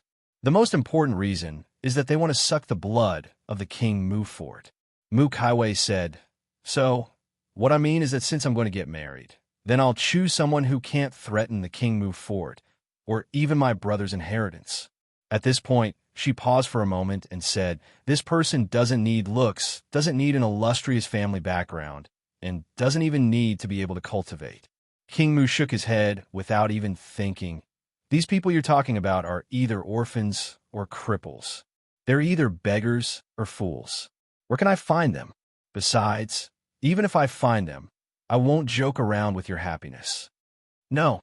Mu Kaiwei pursed her red lips slightly and said hesitantly, I've just thought of a suitable candidate. Moreover, he's living in the King Mu fort now. For some reason, when she decided to get married, a person's figure flashed across her mind. P.S. Chapter 4. Today's update will continue tomorrow. Thank you for your support. Explain the reason for changing the map. It's because the Lonely Mountain is burying a clue. Don't worry, the protagonist will return to Earth very soon. Finally, please get monthly votes and recommendation votes. Chapter 745. On the second day, after Yi Chen woke up in the ancient desolate realm. That night, in the young mistress room of the King Mu fort, Mu Kaiwei was dressed in a plain palace dress that accentuated her exquisite figure. At that moment, she was sizing up Yi Chen with a complicated look in her beautiful eyes. Yi Chen looked at her with a strange expression. He thought he had heard wrongly. You want me to be the son-in-law of the King Mu fort? Although Mu Kaiwei had saved him, it was purely because of Jiu Er's pleading for him. Even if she agreed to bring him back to the King Mu fort, she would still be wary. Therefore, Yi Chen put his identity straight. He wanted to understand this world and find a way to return to Earth. To his surprise, Mu Kaiwei suddenly called him over and took the initiative to care about his past. In the end, she even said that the King Mu fort wanted to recruit him as their son-in-law. That's right. Mu Kaiwei bit her red lips and said slowly, Young Master Sure, you might not know this, but our King Mu fort is currently in a precarious situation. We're surrounded by powerful enemies, and many people are using my marriage to make a fuss. Their goal is to annex our King Mu fort. Yi Chen interrupted her. Ms. Mu, with all due respect, what does what you said have to do with me? Apart from his parents and Su Yuhan, when had Yi Chen ever cared about anyone else's life? Moreover, it was Mu Kaiwei, a stranger. Even though Mu Kaiwei was the best choice in terms of temperament and appearance, she was no different from a beautiful skeleton to Yi Chen. Surprise flashed through Mu Kaiwei's beautiful eyes when she heard that Yi Chen rejected her. One had to know that as the daughter of the King Mu fort's fort master, she had a noble status. Not only was she powerful in martial arts, but she was also known as the #1 beauty in Tianfeng City and even the Tianfeng Sea area. Countless people dreamed of being her guest. However, Yi Chen rejected her. Apart from feeling surprised, Mu Kaiwei felt a sense of defeat. Young Master Sure, don't misunderstand. I know you don't like me. In fact, I don't have any feelings for you. Then why? Yi Chen frowned. He secretly guessed if the other party suspected him because he attacked under the name of the Patriarch of Hell last night. Kaiwei said earlier that many forces are using my marriage to make a fuss and want to annex my King Mu fort. Therefore, Kaiwei has no choice but to get married as soon as possible to destroy their hopes. Mu Kaiwei's pretty face was extremely lonely as she opened her red lips. That's why Kaiwei plans to fake a marriage with you. Don't worry, other than the fact that we can't have sex, the King Mu fort won't restrict you. On the contrary, you can even enjoy the treatment of a son-in-law. Before Yi Chen could speak, she added, I know that you were injured earlier, causing your martial vein to be damaged and you can't cultivate. I'm sure you're going to the Sutra Pavilion to find a way to repair your martial vein. Yi Chen was speechless upon hearing that. Seeing that he was silent, Mu Kaiwei was even more certain of her guess. She said, in fact, your martial vein is severely damaged. Ordinary people can't repair it. I might be able to help you recover your martial vein. Yi Chen was confused. Since you want to fake the marriage, you can find anyone in the King Mu fort. I believe they'll definitely be willing. Why are you looking for me? No. Mu Kaiwei forced a smile and said, Young Master Sure, you might not know this, but our King Mu fort has been passed down for more than 1,000 years, and it's the culmination of the efforts of countless seniors. Many young elites in the fort are ambitious. If I choose them, they'll definitely hinder me in the future, and it might even affect the legacy of the King Mu fort. As she said that, she took a good look at Yi Chen and said honestly, Young Master Sure, you're different. You're being hunted down by your enemies. I'm sure your enemies are very powerful. Coupled with the fact that your cultivation base has been crippled, it's impossible for you to return anytime soon. Moreover, you're alone. If you marry into the King Mu fort, it's impossible for you to threaten my brother's position. Yichen did not know whether to laugh or cry when he heard that. To put it bluntly, what Mu Kaiwei meant was that Yi Chun, had no one to rely on. He was unfamiliar with Tianfeng City, and he was a piece of trash who could not cultivate. Such a person was easy to control for the King Mu fort, and they did not have to worry about him turning the tables. Yi Chen's impression of Mu Kaiwei changed a lot since she was so honest. However, just when he was about to reject her, Mu Kaiwei took out 2 maps from the drawer and placed them before Yi Chun gently. One of them is a map of the Tianfeng Sea area. I'll keep my promise and give the map to you, young master sure. At the end of her sentence, she opened the second map and said slowly, Young master sure, this second map is a business under the King Mu fort. It's called the Spirit Fog Island. There's a type of spirit herb on the island called the Heavenly Origin Fruit. It's one of the main ingredients for refining the vein replenishing pill, and the vein replenishing pill can help you repair your martial vein. Yichen took a look and saw that the map was a place covered in a sea of clouds. It seemed to be filled with spiritual fog all year round. Just one look. However, it caused his expression to change slightly. It was because the place with the spiritual fog on the map completely overlapped with a scene on the map that he had obtained from the Wudong Grandmaster, Li Xuanji, on the ghost ship when he was in China. The location of the Earth Immortal Fruit was marked on the map. The Earth Immortal Fruit. Wasn't that why he had stepped on a ghost ship? Yichen suppressed the joy inside of him and took the map calmly. He said, Are you sure the Heavenly Origin Fruit you mentioned is on this island? I'm sure. Mu Kaiwei was delighted when she saw that he was tempted. She immediately said, However, you can't go now. Even the people from the King Mu fort can't go. Yichen's expression turned slightly cold. Why? There are countless rare birds on the Spirit Fog Island, and there are endless spiritual herbs. In the beginning, it was actually an industry that the King Mu fort had been operating for generations. Mu Kaiwei hesitated and said, However, many forces rose up in Tianfeng City later on. These forces coveted the Spirit Fog Island, so they went against the King Mu fort many times. Coupled with the gradual decline of the King Mu fort, we had no choice but to negotiate with these forces to share the Spirit Fog Island. Yichen said, How do we share it? All the forces, including the King Mu fort, will hold a martial gathering every 3 years. All the forces will send their younger generation to fight, and the first force will be able to take over the Spirit Fog Island for 3 years. 3 years later, the martial gathering will be held again to redistribute. Mu Kaiwei explained slowly. At the end of her sentence, she said in a slightly lonely manner, 3 years ago, the King Mu fort lost to the Seven Mysteries Mansion. Therefore, the Spirit Fog Island is currently managed by the Seven Mysteries Mansion. She seemed to be afraid that Yi Chan would be disappointed after saying that. So she added, However, the 3-year period will be up in 3 days. All parties will hold a new martial gathering. Don't worry, I'll represent the King Mu fort to fight and take back the management rights of the Spirit Fog Island. All right, I agree to be the son-in-law of the King Mu fort. Yichen's eyes flickered a few times as he made the final decision.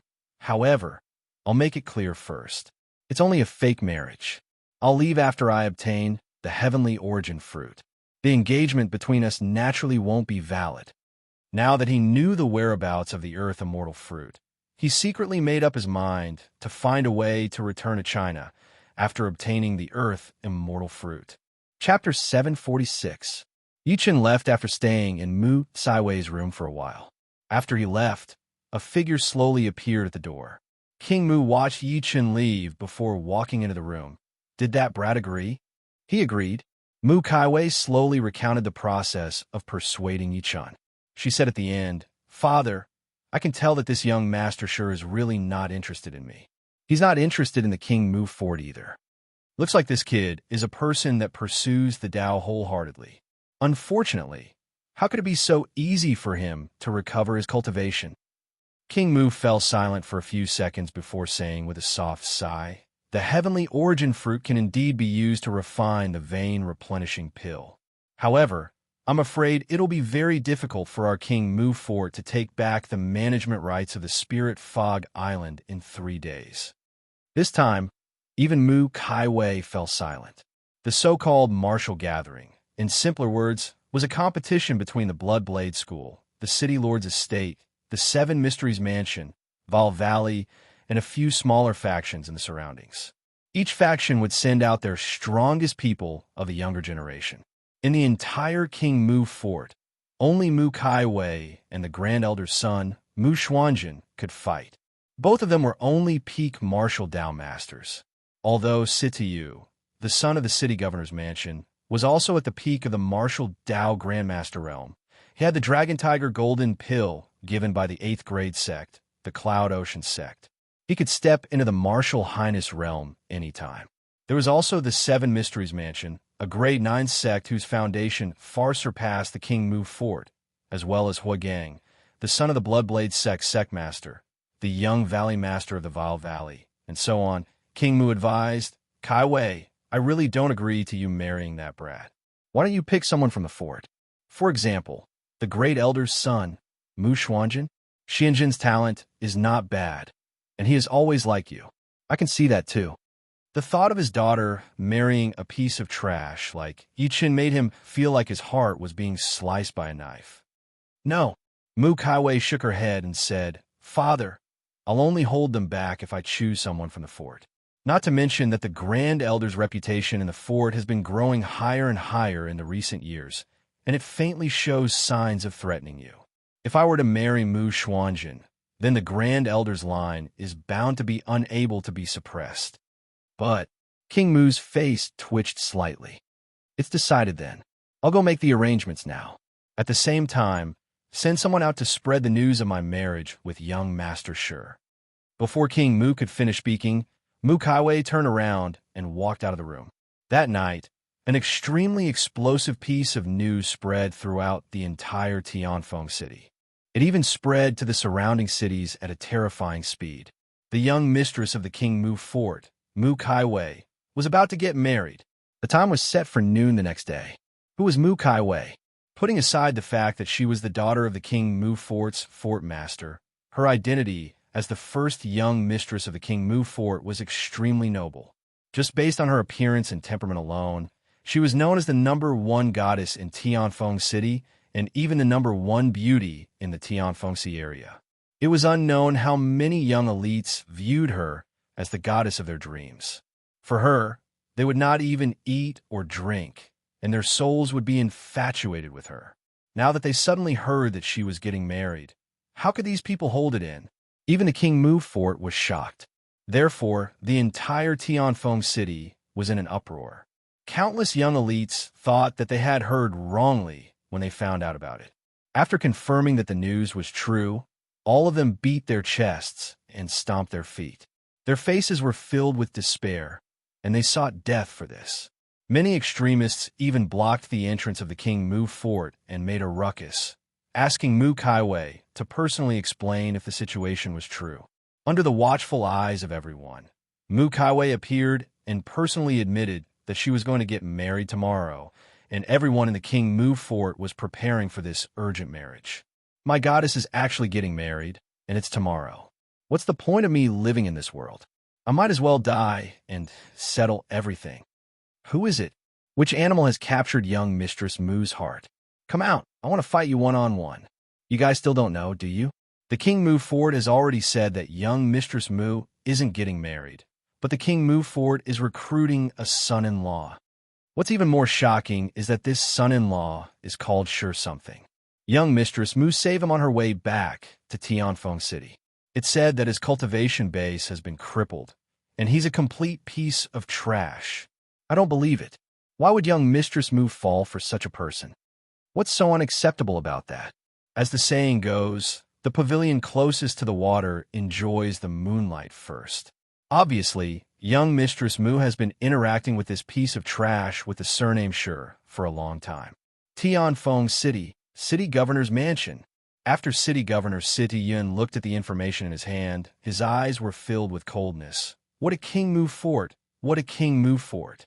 Father, City Yu, who was behind him, sneered and said, "King Mu, that old man, has a good plan." After knowing that we're pressuring him, he actually wants to use a piece of trash to dispel our thoughts. Don't even think about it. Situ Yin flung his sleeve, his expression extremely grim. Does King Mu think he'll be fine just like that? Tomorrow, I'd like to see how the King Mu fort will shut everyone's mouths. He's shameless. If I hadn't received news that Mu Kaiwei had the help of a powerhouse called the Patriarch of Hell on her way back, I would have destroyed the King Mu fort with my troops. Situ Yu narrowed his eyes and said, "I'd also like to see what's going on with the man this be asterisk TCH chose." In the Tianfengxi area, about 800 kilometers away from Tianfeng City, there was a palace-like building that stood on the peak of a towering mountain. This was where the Seven Mysteries Mansion was located, a place that could be said to be the overlord of the Tianfengxi area. In a pavilion, a young man with a cold expression crushed the letter in his hand and chuckled.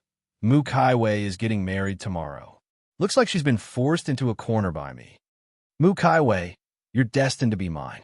No one can touch you. I'm looking forward to the scene of the wedding turning into a funeral." After the young man laughed arrogantly, he stood up and shouted, "Pass down my order. Prepare the carriage. I'm coming to Tianfeng City tomorrow."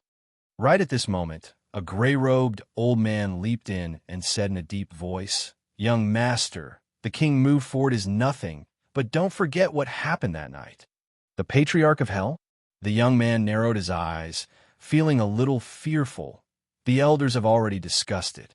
This person is definitely at the pseudo-emperor stage, and it's very likely that he's a hidden powerhouse in the King Mu fort. I can take this opportunity to test him. There was a pseudo-emperor in the Seven Mysteries Mansion. However, it still could not change the fact that a pseudo-emperor was powerful. After all, no one knew if this pseudo-emperor would suddenly become an emperor-stage cultivator. Even though the Seven Mysteries Mansion was the only grade 9 sect in the Tianfengxi area, they only had a few pseudo-emperors. While the outside world was searching for Yi Chun like crazy, he had already arrived at the Spirit Fog Island according to the map given by Mu Kaiwei. P.S. It's a holiday, and I'm on the way home, so there aren't many updates today. I'm sorry, there will be more updates during the National Day. At the same time, I wish everyone a happy National Day. Please give me monthly votes and recommendation votes. Thank you. Chapter 747. Late at night, Yi Chun stood on a peak and looked into the distance under the cover of the night. What he saw was a boundless sea of clouds. Countless mountain peaks were faintly discernible in the clouds, as if it was a paradise on earth. This is the Spirit Fog Island. A hint of passion flashed through Yi Chun's eyes as he mumbled, "If there's nothing wrong with Li Xuanji's map, the Earth Immortal Fruit is on this island." Once he obtained the Earth Immortal Fruit, he would definitely refine the Qi Repair Pill. By then, his parents and second uncle's family would have the qualifications to step into cultivation. Yi Chun did not hesitate anymore as he thought to this point. He stepped into the air and headed deeper into the Spirit Fog Island.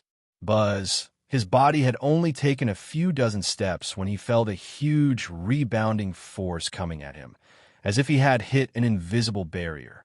Formation? Yi Chun could not be more familiar with this scene. Clearly, the city governor's mansion, who was in charge of guarding the Spirit Fog Island, had set up a formation around the island to prevent outsiders from entering. How can a mere grade 3 formation stop me? Yi Chun scoffed and lifted his hand. As a dark light flashed, an invisible formation pattern condensed in his hand. Break! He grabbed at the formation in front of him, and a gap was forcefully torn open in the invisible formation barrier. The gap could allow one person to enter and exit freely. Most importantly, Yi Chun did not destroy the formation. After all, under his divine consciousness, he could sense that there were experts from the city governor's mansion guarding the periphery of the Spirit Fog Island. There was a venerable stage powerhouse present. Although killing a venerable stage powerhouse was like killing a chicken to him, the city governor's mansion would definitely notice once he killed him. By then, there might be complications. Let's go. With a thought, Yi Chun quickly shot into the gap in the formation that he had torn open. After he passed through, The gap in the formation closed again. In a residence on the outskirts of the Spirit Fog Island, a few people in the city governor's mansion's attire sat together, drunk. One of them reeked of alcohol. Second Master, it's not that I'm talking nonsense, but the Spirit Fog Island is protected by the formation set up by Master Hao. There's no need for us to guard this place. That's right, that's right. Look at how things are now. The other brothers are eating and drinking well in the city, while the few of us, along with Second Master, are sitting here in the wilderness. What nonsense are you spouting? A middle-aged man dressed in a commander's uniform looked down at them. The martial gathering is coming. The Spirit Fog Island must not be lost. This is Grandmaster Hao's order. And I must not slack off. Most of the others instantly sobered up when they heard this, because it was the city governor's estate's commander, Situ Lei, and he was the younger brother of the city governor, Situ Yun. His status was merely inferior to Situ Yun, and he was the second Exalt realm expert in the city governor's estate. One of them said weakly, "Second Master, I just went to the city to get some wine. Guess what I heard? I heard that the young mistress of the King Mu fort is about to get married." Situ Lei's eyes were cold when he heard this. "What? Second Master, I heard it with my own ears. Every word I said is true." The man shivered for a moment before telling him everything he had heard. "Bastard, King Mu is indeed cunning." A cold gleam shot out of Situ Lei's eyes. He actually chose a piece of trash as his son-in-law. Does he think he'll be fine just like that? When the spirit herb that Grandmaster Hao designated matures, it'll be the end of your King Mu fort. How could he not covet the #1 beauty of the Tianfengxi area, Mu Kai Wei? However, because the city governor's mansion was afraid of the might of the King Mu fort, he did not dare to show it. Now that he heard that Mu Kai Wei was about to get married, how could he not be furious? The Spirit Fog Peak was the largest and most majestic mountain on the Spirit Fog Island. It was also the mountain with the most abundant spiritual energy. The mountain was tens of thousands of feet tall and pierced into the clouds. It was surrounded by clouds all year round. This is the place. Yi Chun leaped onto the Spirit Fog Peak and enveloped it with his divine consciousness. He sensed the spirit herbs on the Spirit Fog Peak one by one. Strange, why isn't there the aura of the earth immortal fruit? A few seconds later, he suddenly opened his eyes, and a trace of confusion flashed across his eyes. Could Li Xuanji's map be wrong? No, Li Xuanji has never been to the ancient desolate realm. It's impossible for him to fake that map.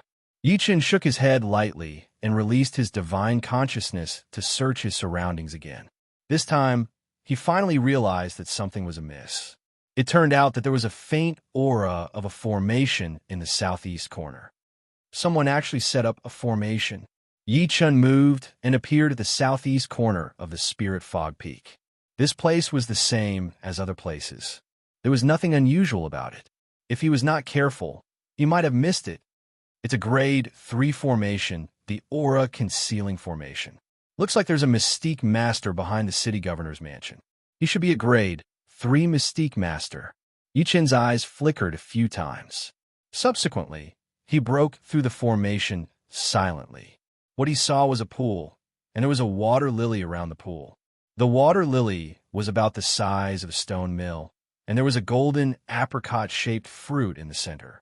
The fruit faintly emitted a faint golden fruit fragrance in the night. It really is an earth immortal fruit. Joy flashed through Yi Chun's eyes. He moved and landed next to the water lily immediately. He sized up the fruit at a close distance. After confirming that it was an earth immortal fruit, Yi Chun was a little disappointed. It's a pity that it hasn't ripened yet. However, judging from its color, it'll ripen in the next few days. The earth immortal fruit was the root of the earth. If it was not ripe yet, it would turn into powder in an instant. It would even burrow into the soil when it touched the soil, making it difficult to catch. Moreover, there was no moonlight in the ancient desolate realm tonight. Even if he wanted to use the immortal drift bottle, he could not.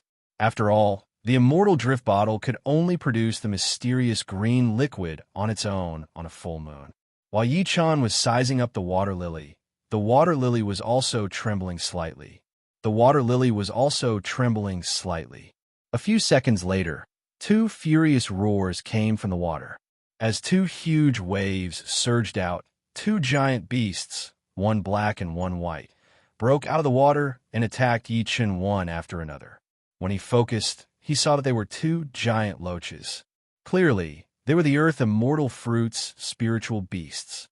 Evil creature, how dare you be so fierce? Yi Chen was not surprised by that at all. He grabbed at the air, and the entire space trembled. The two giant loaches only felt a terrifying pressure coming at them. They immediately stopped moving in the air, but their eyes were filled with fear. They actually have a trace of the dragon Chimera's bloodline. Surprise flashed through Yi Chen's eyes. There were 10 ferocious beasts in the cultivation world. One of them was called the dragon Chimera. It was extremely ferocious and specialized in eating dragon liver and gall. It was the dragon race's natural nemesis. The two loaches in front of him had a trace of the dragon Chimera's bloodline in their bodies, so they cultivated to mastery stage spirit assembly here. Yi Chen's eyes turned cold. He grabbed at the two giant loaches through the air. Even so, if you dare to offend me, you'll die.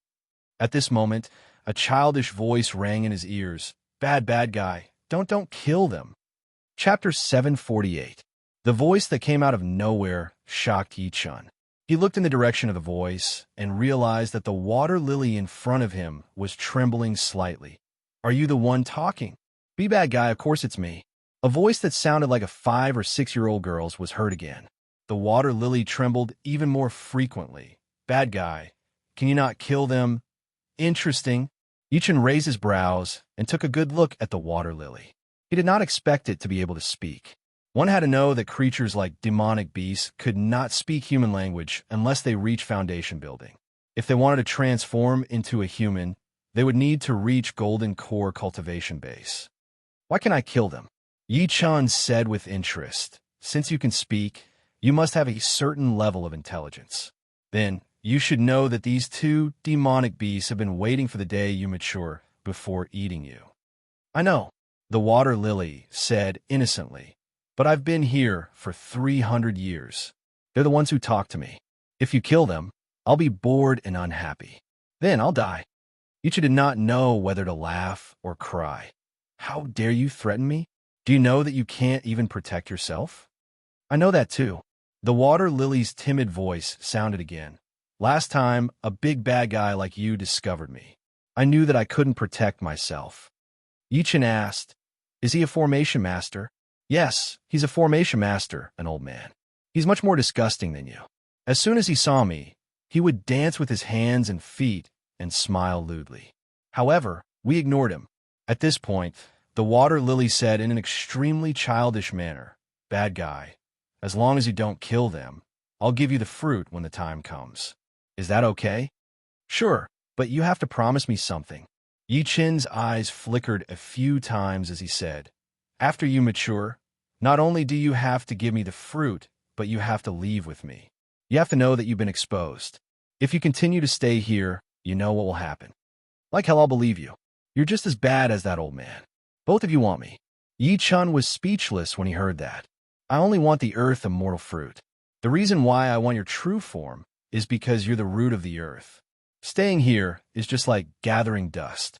If you come with me, you might be able to break free from the shackles of your true form and transform into a human. Of course, if you don't agree, then I'll kill these two animals right now and come back when you matured. At that time, it won't be up to you to choose. Extreme killing intent exploded in Yi Chen's eyes as he looked at the two giant loaches after saying that. Seeing that he was about to turn hostile, the water lily trembled violently and immediately relented. Don't, I promise you. All right. Yi Chen then retracted the killing intent on his body. He said to the giant loach expressionlessly, you guys do the same. Hand over the soul blood. The two giant loaches hesitated for a moment. In the end, they opened their mouths and spat. Two streams of red blood that looked like earthworms landed in Yi Chen's hands. Yi Chen stood with his hands behind his back and said, from now on, your lives are in my hands. As long as you serve me wholeheartedly, you won't have to worry about your safety.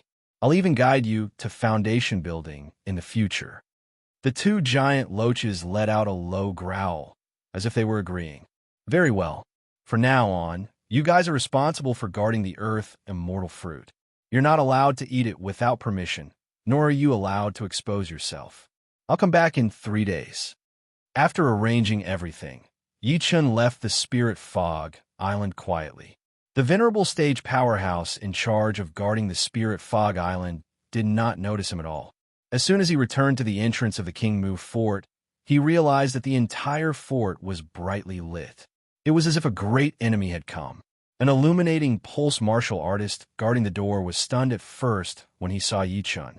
Subsequently, he rushed into the castle hurriedly and said as he ran, "Castle Master, young mistress, that piece of trash is back." "No, it's young master." In an instant, the entire King Mu fort was in chaos. Soon, the young mistress, Mu Kaiwei, walked out quickly with her men. She heaved a sigh of relief when she saw Yi-chun. "Disperse." She did not say anything unnecessary. She waved her hand and gestured for all the warriors to leave. On the other hand, Wang Chunliang, who was in charge of guarding the King Mu fort, jumped out. He pointed at Yi-chun's nose and scolded, "Trash, where did you go? Do you know?" "Shut up." Before Yi-chun could speak, Mu Kaiwei shouted coldly, "Wang Chunliang, remember, young master sure is my fiancé now, and he's also the future young master of the King Mu fort. If I hear you being rude to him again, you'll bear the consequences." Wang Chunliang's face was flushed red. He could only look at Yi-chun with hatred. He did not expect Mu Kaiwei to scold him for Yi-chun. "Come in with me." Mu Kaiwei did not care about Wang Chunliang's expression. She turned around and left after taking a good look at Yi-chun. In Mu Kaiwei's room, Mu Kaiwei looked at Yi-chun in a daze. "Where did you go?" "Half an hour ago." The King Mu fort realized that Yi-chun was missing. The entire fort was in an uproar. Countless people were looking for Yi-chun everywhere. Countless thoughts flashed through Mu Kaiwei's mind at that time. She thought that Yi-chun had escaped or that a hostile force like the city governor's mansion had captured him. Yi-chun smiled lightly. "I was bored, so I went out for a walk. The situation is unclear now. Plus, tomorrow is our wedding day, so it's better if you don't walk around. If you're really bored, I can get to accompany you around the King Mu fort." Mu Kaiwei did not pursue the matter. She was smart enough to know that Yi-chun had probably gone to the Spirit Fog Island. However, to her, Yi-chun did not enter the Spirit Fog Island at all. After all, the Spirit Fog Island was guarded by the commander of the city governor's mansion, Lei, and Lei was at the venerable stage. Yi-chun suddenly said, "Oh yeah, I want to ask you a question." After saying that, he took out the Legend of Mountains and Seas that he found on the first floor of the library and pretended to be curious as he asked, "Who wrote this book?" Mu Kaiwei's pretty face changed slightly, but she quickly hid it. She did not answer his question. "Why are you asking this?" Yi-chun saw her reaction and said while smiling, "No, I just think that the content of this book is too absurd. However, it's quite interesting, so I want to know who wrote it. This is a forbidden book. Don't read it anymore. Otherwise, it'll bring disaster to you and even our King Mu fort." Mu Kaiwei took the book over and destroyed it in front of Yi-chun as she spoke.